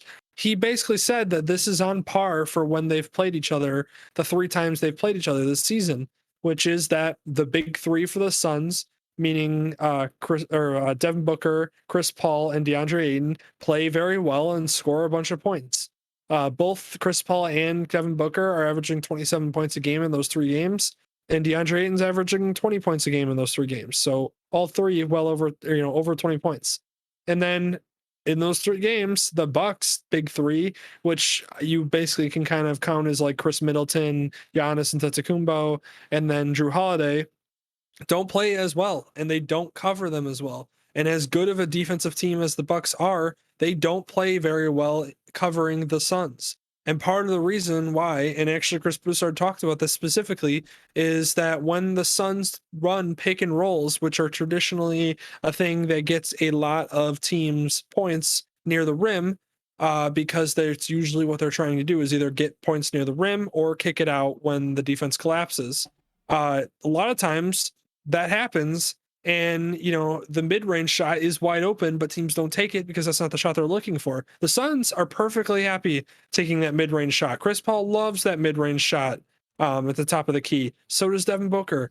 And the fact that both of them are able to make that at a very consistent rate means that those pick and rolls, you now have to honor the mid-range shot. Well, what happens when you honor the mid-range shot by having your center pull up to cover it? You leave DeAndre Ayton down low with somebody smaller and less capable of covering him. And DeAndre Ayton is a very talented center that can take advantage of that a lot of the time. And then the Suns have this perfect offensive cohesion where as long as they're hitting shots, they're going to be basically, running the floor with you on defense. And it allows the Bucks to not be able to do as much. And then the problem is that when the Bucks are expelling as much energy as they are on the defensive floor to try to stop this offense, they don't really have that on the offensive side, and that's why you saw Drew Holiday and Chris Middleton and Giannis really not play up to what they've seen or what we've seen from them before, because most likely their offense was lacking a little bit because either A, they weren't hitting their shots, B, they weren't tired, they were tired from playing defensively so hard, or a combination of both even, which is probably more likely the case. And unfortunately, that's kind of a trend in this, in their past meetings with each other. So unfortunately, that looks like it could be the trend for the series. Do I think that the Suns are going to sweep the Bucks, which I actually put in my notes? No, I don't think the Suns are going to sweep the Bucks. I think the Bucks will end up pulling one, maybe two if they're lucky out of this series, and I think it's going to end with the Suns winning in Game 6 and winning the series 4-2. I apologize right off the bat to Aaron, our Bucks fan out there, as well as any other Bucks fans listening, but unfortunately, that's just the case. And watching the series, it does look like Giannis, that knee does bother him a little bit. And if it bothers him a little bit enough that he is a little slower on offense or a little slower even on defense, or he's just not quite as much Giannis, as he could be, then that affects the whole team, because if he's not doing what he's able to do as well as he can, that's not going to help Chris Middleton and Drew Holiday start to suddenly become better. So I do think that also plays a factor into it. Of course, health and injuries is not something that you ever want to talk about playing a contributor or contributing factor to why a team loses, because you always want them to play at full strength, so whether or not the team's better, or just not good enough. But in this case, I think injury does play a role, at least enough that unfortunately the Bucks are playing not at full strength, and I don't think that that's really going to change. So unfortunately, I really think that the Bucks are probably going to squeeze out a win or two, and then that'll really be it. And unfortunately, their season and them, finally getting a chance to win the title comes to an end. Now, obviously, hopefully, maybe they can capitalize on that, come back healthier, stronger, and even better next year. But who knows? We unfortunately, with the way that the NBA works, it's with teams like this that don't have a LeBron, or something like that, where you expect him to be there almost every year. Same with like a Steph Curry. It's difficult for those teams to get there every year, especially when, no offense, like I said, Giannis is kind of a flawed superstar in the sense that he doesn't have a great reliable shot that he can go to kind of keep the defense honest on him when he's driving most of the time. And then his free throw line performance is obviously not anywhere near where it should be for a guy that spends a lot of his time driving the lane aggressively and playing aggressively. So yeah, so that's just kind of my thoughts on it. I don't know if you want to add anything in there. Jersey game straight up, the Suns are gonna win because damn, those jerseys look good. The Valley, especially in this picture, the Valley ones. Yeah, no, the biggest thing I was following with this, I did have the game on, when I was watching it alongside the match yesterday. Um, I was most interested in Giannis's injury, obviously, because that was the big news headline as well. And I watched some of his like pregame work, and a lot of people were thinking it was gonna be like a KD-esque thing where he comes back and like it looks like he's just hobbling and didn't look like it was gonna go so good. But his pregame stuff, I mean, he was like making decently hard cuts, making shots forward, like good movement, everything else like that. Um, yeah, I think I'm gonna stick with the same thing that we said at the beginning the beginning of when we started covering this, and it's just the Suns just had that sort of feeling this year. It feels like it's been their year. Yeah. Maybe if Giannis didn't get injured, I don't know, but it's gonna be hard to like I don't know, come to terms with Milwaukee fans that like if there was a year for this to happen, and it seemed like it was going to be a pretty good competitive chance up until Giannis's injury, and obviously they have some other injuries. This would be the year for that, with all the injuries to other superstars and allowing some other people to actually get in smaller market teams. This was a really, really good shot. I don't know if this will be your best shot ever, but like it's going to really sting. I wish I had something else better to say other than that, but the time to get in and enter the finals was now. But we'll see. Yeah. There's still plenty of the series left, so be following that. Game 2 is tomorrow night at 8. So Yeah. No, I mean, you're not wrong in anything you said there, and it's one of those where, yeah, unfortunately, this might be the only year that the Bucks get a chance to. I mean, I hope it's not the case, but it will be unfortunate if this is the only year that they make it. But they're still a very solid team, and Giannis could get better. He's still very, very young, obviously. So one of those where they could be a very good team in the next couple of years, and they will be.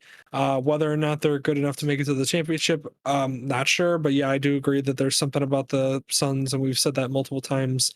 And I do think that that's going to basically carry them to a win.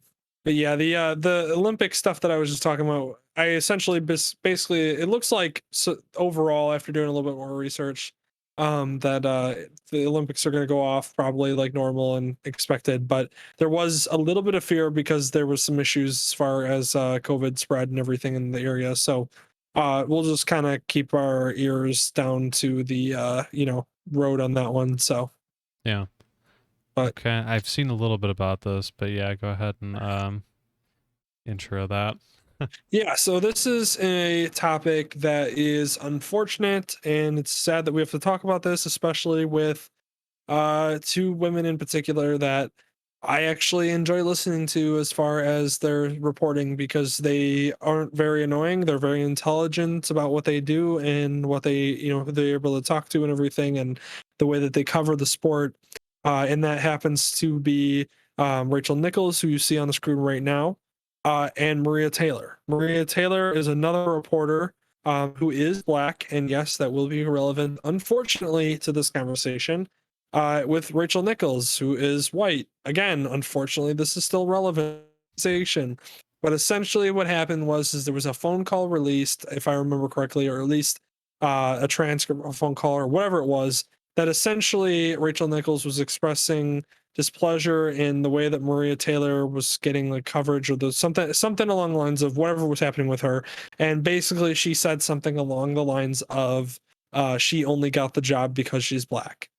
Yep. That's, of course, the quote that then immediately everyone goes like, here we go. Like, this is one of those where there's an underlying feeling of racism there that is the, subtle, person's not outwardly that way, especially handling a sport that's majority black, is something that you don't want to say. And the fact that you said it on a phone call even if it was a one-time mistake, unfortunately, that's the type of thing that you go, if that's how she feels, is that how she's always felt?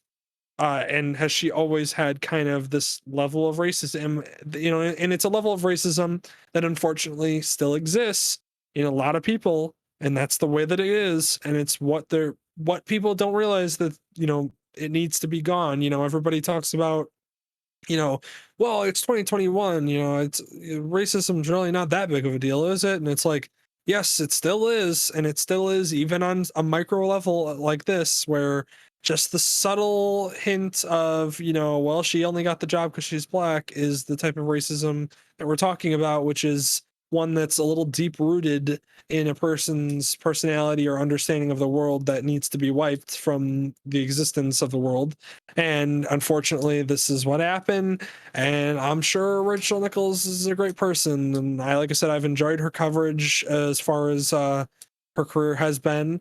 But that's something that, unfortunately, like I said, in a sport that is majority black, you can't just spout off and act like it should, you'll be okay, or everything's going to be okay, or you can go back to normalcy, without people being hesitant to talk to you in the future as a reporter, or being hesitant to take you serious as a person, when that's unfortunately an underlying thought you have. So Yeah. it was unfortunate, but that's essentially the story. And then basically, because of that, Rachel Nichols, I believe, was to cover the NBA finals as a sideline reporter, and essentially got replaced by Maria Taylor then, because of the incident. So if I remember correctly, I think that's how it went.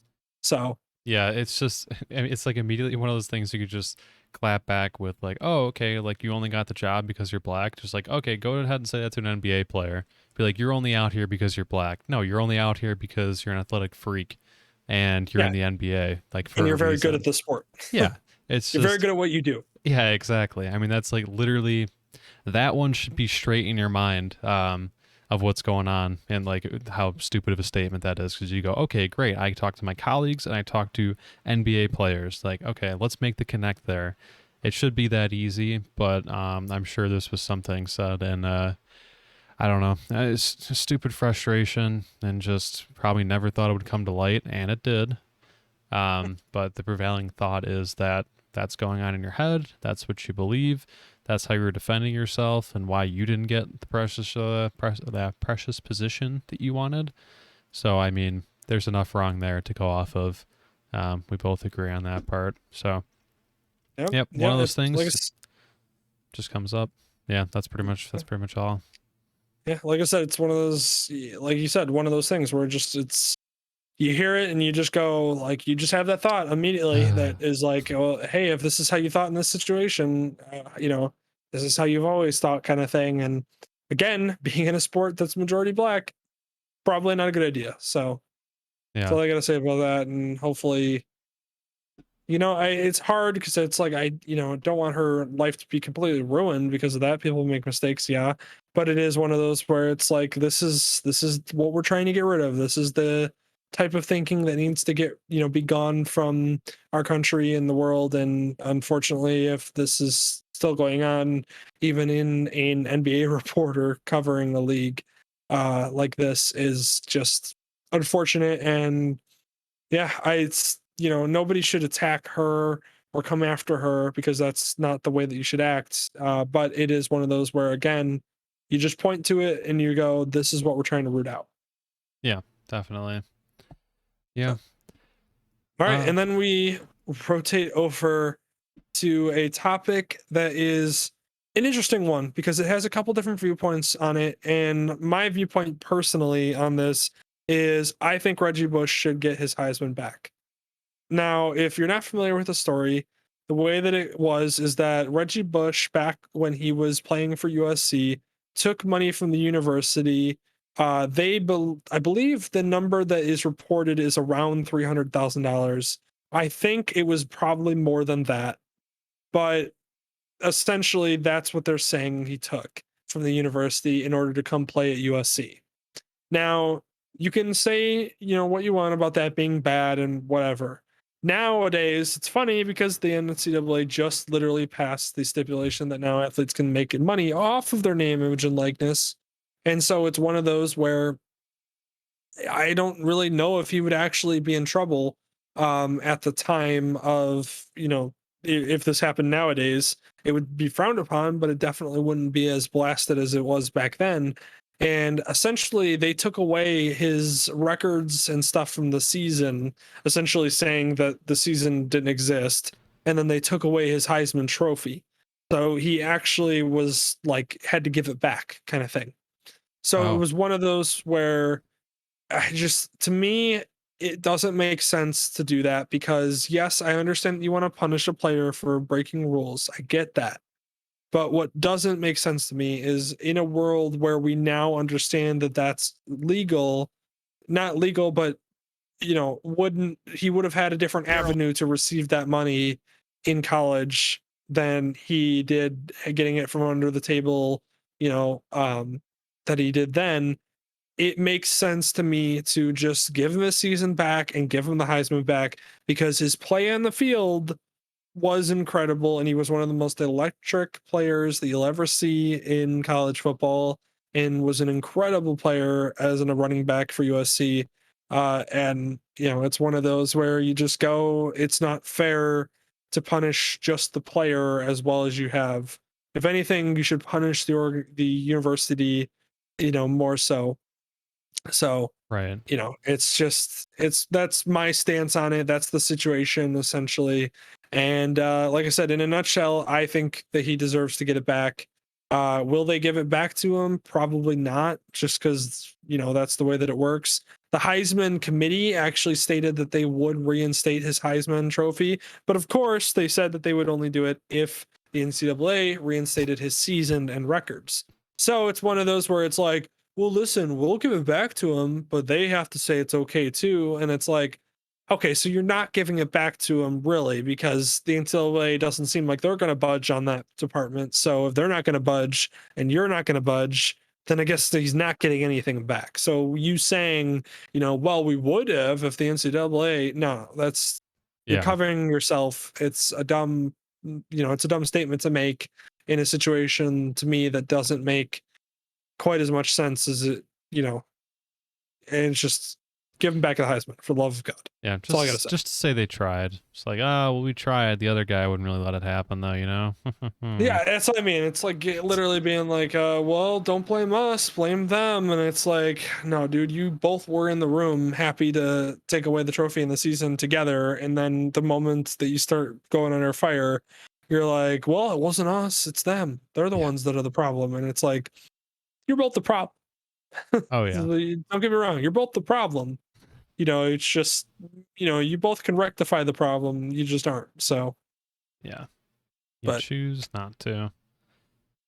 yeah, so that was the only thing I thought we should cover in that department, as well as kind of give my own 2 cents on it and whether or not they should get them, or so. But It's kind of crazy to me that they I mean, like, I get like erasing the records or whatever, but it's also kind of funny because it's like, yeah, he still did that. It's not like he had bionic arms and bionic legs or something. Like, it still happened.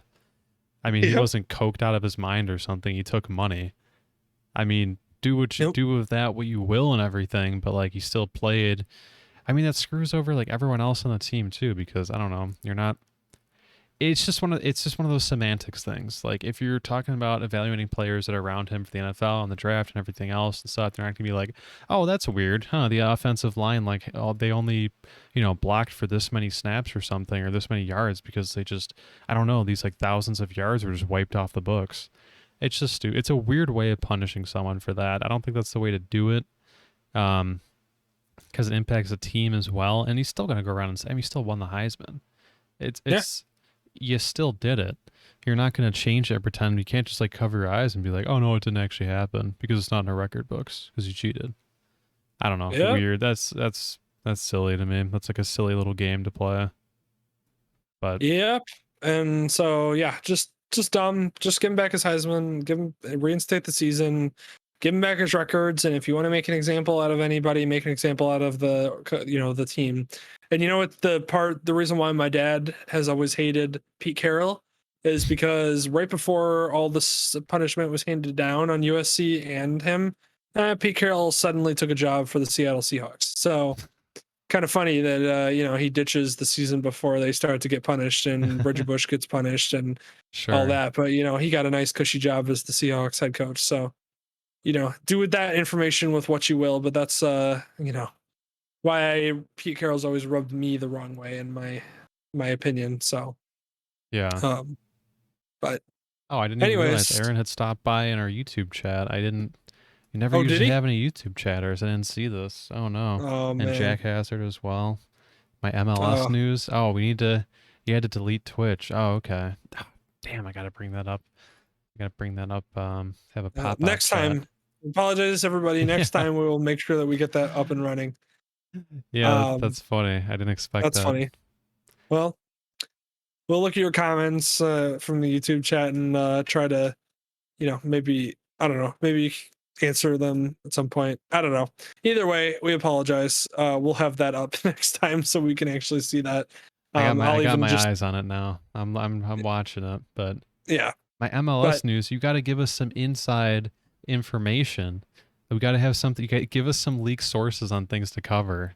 Then we'll start talking about MLS news. Then I got to have some more context for that to spice things up. we See? gotta have Danny watch way more MLS now and then just update us. Yeah, exactly. Don't worry. So We'll get that insider drip and we'll have some breaking news to cover and then everything will be all good. No yeah. problems to worry about there. Yeah. So Well, all right. uh Well, moving over to our final topic of the podcast, which is the next feature in my fun analysis of upcoming prospects this year that you should pay attention to in college football, and that are going to be talked about, of course, endlessly, especially being a quarterback. My first one was Malik Willis, which you can go check out on our YouTube page. I called him the next Michael Vick, and he plays like it for sure. So go check that out if you're interested. But our next one is going to be Sam Howell. He is a guy who a lot of people think has a chance at being the number one overall pick as a quarterback in the next year's draft. And I've watched a pretty decent amount of film on him, I feel, to kind of get an understanding of who he is. I could probably watch a lot more to just get the little ins and outs of the way he throws specific routes and maybe consistencies there. But I got enough where I can form my own opinion on what I think about him. And my opinion of what I think about him is that he's one of the most confusing prospects that I think I've seen in a long time, because I really don't know if he's going to be successful. The reason I say that is there's just so many things that you like about him as a player and a quarterback. And then there's just so many head scratching moments where I just go, I don't know how you missed that throw, or how you made like that other throw but then missed this one, or like just the inconsistencies there. right. It was a very confusing watch. Now, the one thing I will say is that right off the bat, his arm strength is definitely up there. It's not some of the best I've ever seen. It's not a Josh Allen or Patrick Mahomes for sure, but it's like on the level of like what I would say Baker Mayfield's at, where it's enough definitely to succeed in the NFL and exceed at a high level. It's not elite, but it's good enough for sure to make those deep throws. Now, the funny part while watching him is that his deep throw accuracy and his deep throw just decision making was off the charts, just crazy. Like, it was just so good. I haven't seen a prospect who I have been so disappointed by his throws within 15 yards and then been so just amazed by his throws beyond 30 yards that I just don't know what to say about him overall as a prospect, one way or another, whether or not he's going to succeed. Because I think there's a way that he can succeed in the NFL, in a system and everything. It's just there's decisions that just are made. So he also does progress well through his progressions. He does a great job of that. He does move through it very well, very quickly, and he never gives up on a play. That's one thing I will say is watching him run plays when they broke down was great. The way that he would handle the offense, the way he'd handle the pressure, the way that he would make something happen on the run. He kept the ball protected. He didn't fumble nearly as much as you saw like a Sam Darnold do in college and even in the pros. He did a lot with creating and making throws on the move. He had he was very accurate on the move as far as throws down the field. Again, it's just some of the decisions that he would make were head scratching. And then some of the throws that he would make seemed like layups or seemed like throws that other quarterbacks would easily be able to make in the NFL, but he was just having trouble with. I watched him throw, a pass in Clemson's game back in 2019, where he threw a perfect, dime 45-yard pass down the field. And then like the next drive, he would throw like a slant across the field and he would overthrow the guy, or he would throw it too far in front of him, or he'd throw it too far behind him. It was just weird. And I know some of the throws behind him, you have to take into account that some of it's timing, some of it's, he thinks the receiver is going to settle down, the receiver doesn't, the receiver continues, and then the ball looks like it's thrown behind him. There are times like that when, yes, that does happen in college football, especially when the players aren't exceptional.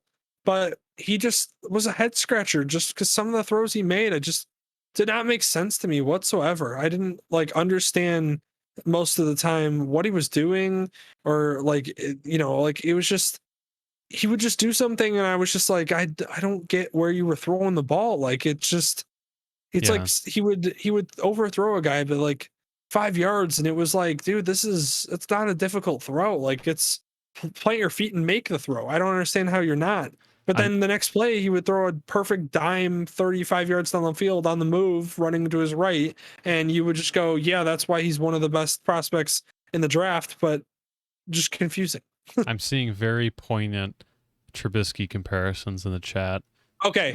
So I know that there's going to be Trubisky comparisons, and I immediately went into it going, am I going to see a Trubisky part 2? No, he's not Trubisky part 2. And the reason why I say that is because when I watched Trubisky in college highlights, what I noticed about Trubisky is that he ran the offense very well, but it was one of those where when the play broke down, he would run, and then otherwise he would just make the throws. He didn't have the creative ability or the kind of magician aspect that you saw out of like a Zach Wilson, and why Zach Wilson got drafted so high. That's why Trubisky failed. And then also he failed because he didn't have experience, and you didn't see him develop. If Trubisky had a second year in college where he started, you might have seen where, oh, he's not improving on things that he did last year, and that would have affected his draft stock. But instead, he had 1 year where he flashed, and that was it. So with him, though, with Sam Howell, there was improvement from year 2 to year 3, or year 1 to year 2. And then not only was that the case, but there was also just making better throws, getting through his progressions better, getting through his progressions faster, things like that were happening from year 1 to year 2 that you didn't see out of a Trubisky. And again, like I said, Trubisky only having 13 games played, that's why that was such a big deal. That's part of the reason why a player only having a certain amount of games or one season under their belt playing before they move on is that you worry that their growth from the 1 year to the next is going to be an issue, because if teams figure them out and they don't grow or surpass what they were before to surpass the defense making a plan for them, then they'll fall through the cracks, and they won't be a top prospect. In the case of Trubisky, again, we didn't have that second year where, now as a Bears fan and as a person who's watched the NFL, going into it, yeah, Trubisky's still making rookie mistakes as a fourth year player in the NFL and as a fourth year starter. That is not sufficient enough to be a starter in the NFL. Same goes, for him in college. He only had 1 year in college where he flashed. That was it. He didn't win the job before that, and he didn't have a second year where you see that he developed or he got better or he improved or he's running the offense better or whatever. You only had the 1 year flash. This guy has had 2 years where he has improved from year 1 to year 2, and then he does have a third year this year where you're hopefully going to see him make another jump. And if he does make that next jump where he cleans up some of the throws that I'm talking about, that would make him the complete prospect that should get drafted, either 1 or 2 next year. Yeah. And I do liken him a lot to Baker Mayfield. Baker Mayfield is way more accurate with his passes. I mean, he was one of the most accurate quarterbacks in the history of college football. That's why he won the Heisman, deservingly so. He's not Baker Mayfield in that sense, but he fits the Baker Mayfield mold of good arm, good deep throw accuracy, good ability to make things happen on the move and out of the pocket. And he doesn't panic too much when the pocket breaks down, and he focuses a lot downfield. Um, it's the only difference is Baker didn't have the issues I'm talking about with the short accuracy and the medium accuracy. Baker was one of the most accurate quarterbacks in college history. So when he went to the pros, that's going to translate being accurate. So that's my only worry is his accuracy is just not where it needs to be consistent enough in order for me to feel confident taking him 1 or 2. If I see that clear up in the year 3 as a junior this year, and then he goes into the draft, by all means, take him number 1 or 2 overall because he has the potential to become a franchise quarterback.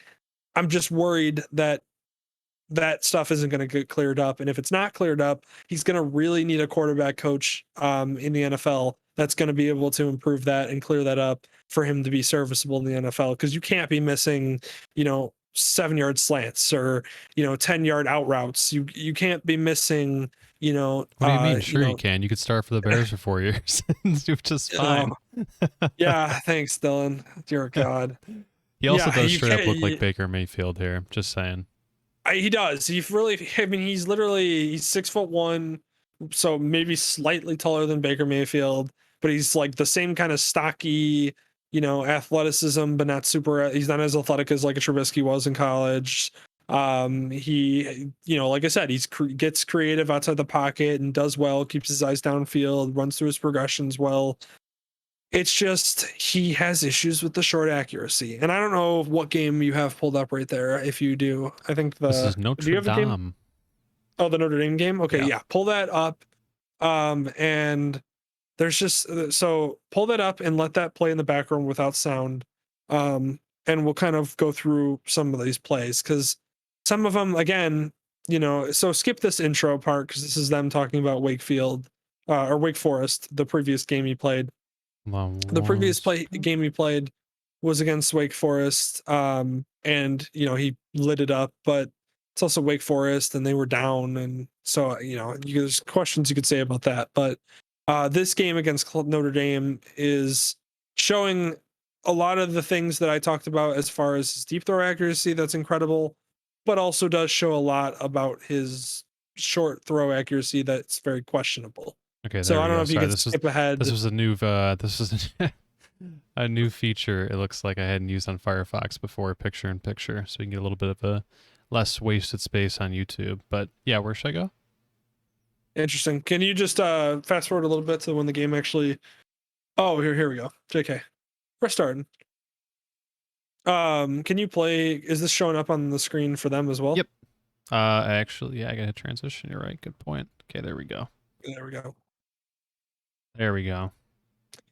All right. So you see him right here. Pocket breaks down. He gets a couple of yards. Again, that's the type of thing that I was talking about where the pocket breaks down or the play breaks down and he'll start making things happen. Right here, you see him trying his very best to do something. And look at this. Somehow he makes, I don't know how he got out of that pocket, but he turned it into a 16-yard gain essentially.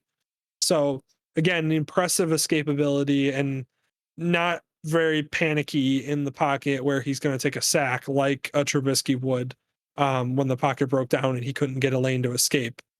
Right. Not the case for our guy here. So I don't know if you are able to like skip ahead 10 seconds every, when this type of stuff happens. Let's see if this play shows a little bit more. So let's see. This is a beautiful throw. This is a back shoulder. I mean, it's supposed to be a little bit further into the corner, but the fact that he threw this before he was getting hit and he gave his receiver a chance, it's a great throw. The guys in the NFL, corners are going to, yes, play that a little bit better, but also wide receivers are going to play that a little bit better. So it's going to play out very similarly to what you just saw. So I'm totally okay with, the throw. Yes, it was slightly underthrown for what it should be, but again, that's not too worrisome. versus some of the other throws that I'll see in the game. So here is him going through his progression, which, by the way, the guy you're watching make people miss and light it up is Daz Newsome, the wide receiver for the Bears, number 5. Oh, nice. So yeah, so you can also, well, I will say one thing. I was watching Sam Howell's highlights is I noticed how great Daz Newsome is after the catch, which is what they drafted him for. So I'm excited for that. But anyways, like look at these. So look at that. Like these are the type of things where I just go like, I don't understand how That you is missed back. that throw. Yeah. Wide open. Like this should be, and I don't, and I get it. His receivers weren't very good. I understand that, but this is a layup. I mean, this should be completed all day, every day, and he overthrew him. And I don't quite understand it, especially because he didn't have to gun it in. He didn't have to, like, he could have lobbed it in. It's really not, again, he's wide open. He's not covered. So this is an easy pitch and catch for a first down, and he just didn't complete it. And, it's again, this is the type of things that I worry about him playing in the next level because you can't miss that throw. That's not going to be there all the time in the NFL. Did he just If at throw it all. off one foot? Is that what it looked like? Yeah, he's throwing on the run for sure. And yes, that does play into your accuracy. But if you're going to be an elite prospect who's going to be, a quarterback for a team in the NFL, you can't be missing throws like that, especially when your guy's not covered. He's not trying to fit it into a tight window. But the fact that he, overthrew that is ridiculous. And then this play, like this type of play, that's a great throw. The safety over top, you just want to protect your receiver, throw it low so the guy has a chance to catch it and it doesn't get picked off. And then look at this throw. Like this Wow. is the type of stuff I'm talking about. Like his deep throw accuracy, and he's like about to get hit when he makes this throw. This is a throw that we've seen Justin Fields make against Clemson in that game where we went, wow, that was an incredible throw by Justin Fields. This is the same throw. Like it's almost identical. And so yeah, he has the capability to make those throws where we want to talk about him in the same kind of ballpark as like a Justin Fields and how excited we are. But the problem is I didn't see Justin Fields miss too many of those throws that guy missed on or that Sam missed on this previous one. So that is a bullet. Yeah, and look, he's throwing it. He's about to take a sack. He's not even really setting his feet as well as he could have hoped, stepping into the throw, and he still forces it up there. So, and then you could skip past this. It's just him running it in, which is fine. It shows a little bit of his athleticism, but yeah. And then you see, yeah, so there's just, it's just issues with him that I'm just worried about. And you see it come through in games like this. And this is the reason why I picked this game and against Notre Dame, especially, is because Notre Dame had a pretty good defense this year. And so having him against, good talent shows whether a quarterback, can do. And a lot of quarterbacks do a lot with a little, and that's why they get seen. And he does that for sure. His receivers by no means, I mean, as excited as we talked about Daz Newsome, I mean, Daz Newsome was not, a second round draft pick or a first round draft pick. Right. Neither was Diami Brown, who's another receiver that he has, who's number 2 on the team, that you'll see in the highlights. So, and then he's also, I mean, half the time too, he's also dealing with what you're seeing right here, which is him running for his life and getting killed. Yeah. So, but again, he doesn't panic. That's the thing, is he's, he doesn't lose the ball. He doesn't panic. But then there's like throws like this. Like, again, it's just the consistency. I don't understand it. This is a great throw. Like, yeah, you can question whether or not he should have thrown it because it was in a double coverage, but he threw it right where the receiver could grab it. That was the only place the receiver could catch it. And I mean, look at this, right in the pocket. Beautiful throw in between the two guys. Again, judgment call whether or not he should have thrown it, but still there's issues like that. This is a pocket awareness right here. So he pulls the ball out of this RPO because he wants to throw it, but the blitz is there too quickly. And so what does he do? He gets out from the blitz and immediately pulls out of the end zone and gets a yard or two. And that saves the safety and keeps the drive alive. So again, there's things like that, pocket awareness, getting through his progression, things that you want to see out of a quarterback prospect and a top prospect. And that you hear with like a Justin Fields, and why Justin Fields fell. People questioned his his reads and going through his reads and dumb things like that. He can do those things. He can go through reads, he can go through progressions, he can make things happen when plays break down. It's just his consistency throwing from short to mid range and his accuracy within short to mid range is just a little worrisome for a guy who's going to be, a guy that you're going to put all your stock in as your franchise quarterback. So I'm not saying don't draft him for for teams, but I'm just saying that when you draft him, make sure that you're trying to see if he is making a jump in his accuracy from year 2 to year 3 this coming year.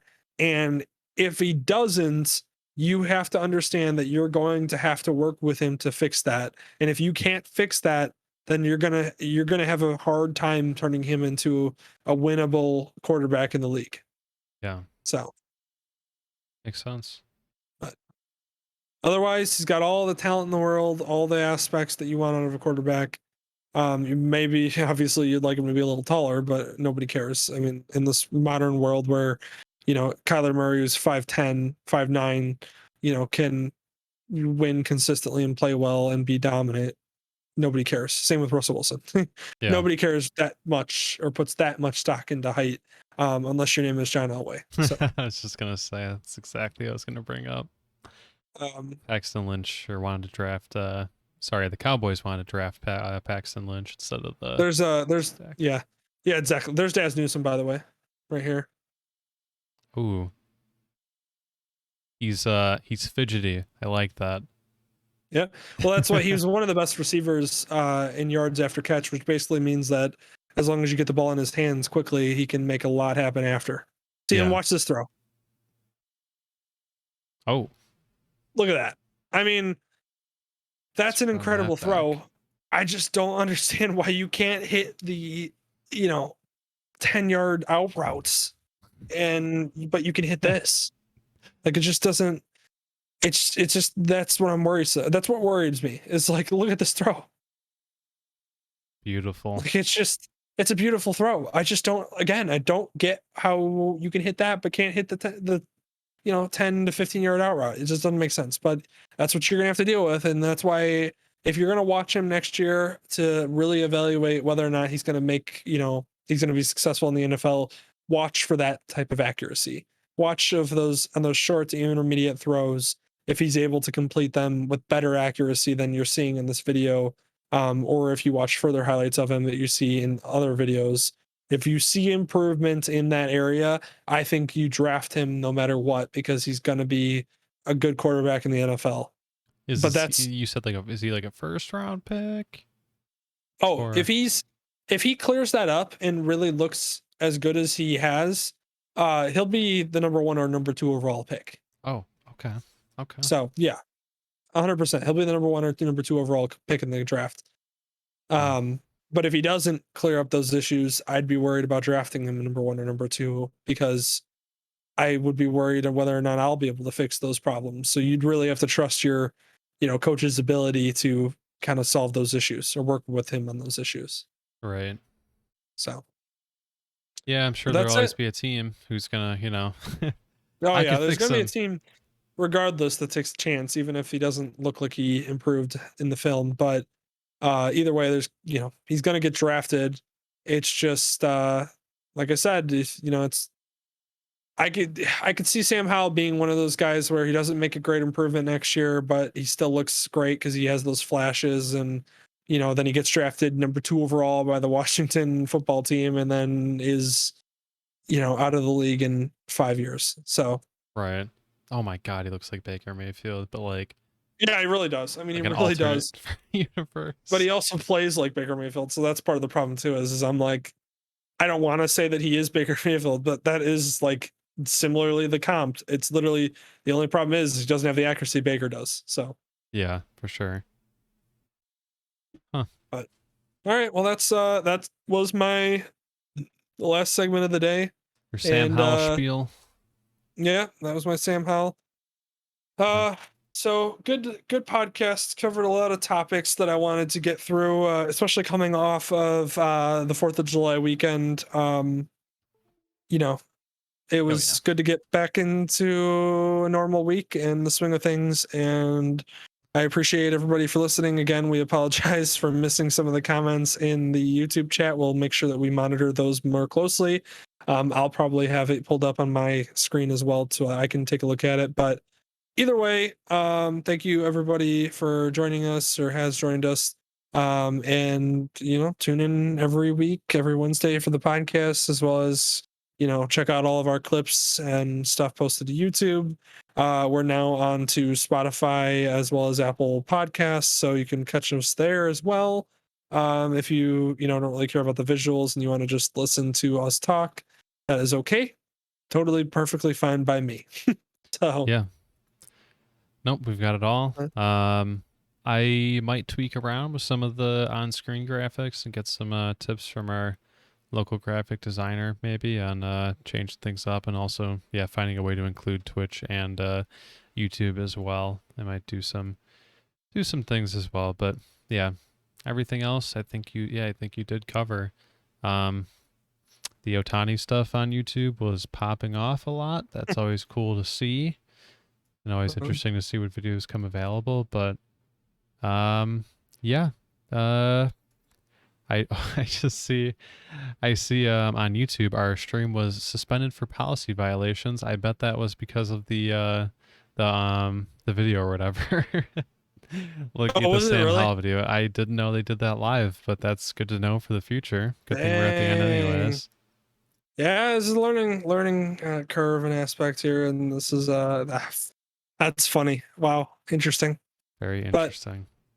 All right, well, thank you everybody for joining, and we'll hope to see you next week with more topics, more sports, more randomness, and more hot angry takes. Yeah, definitely. Good So. night.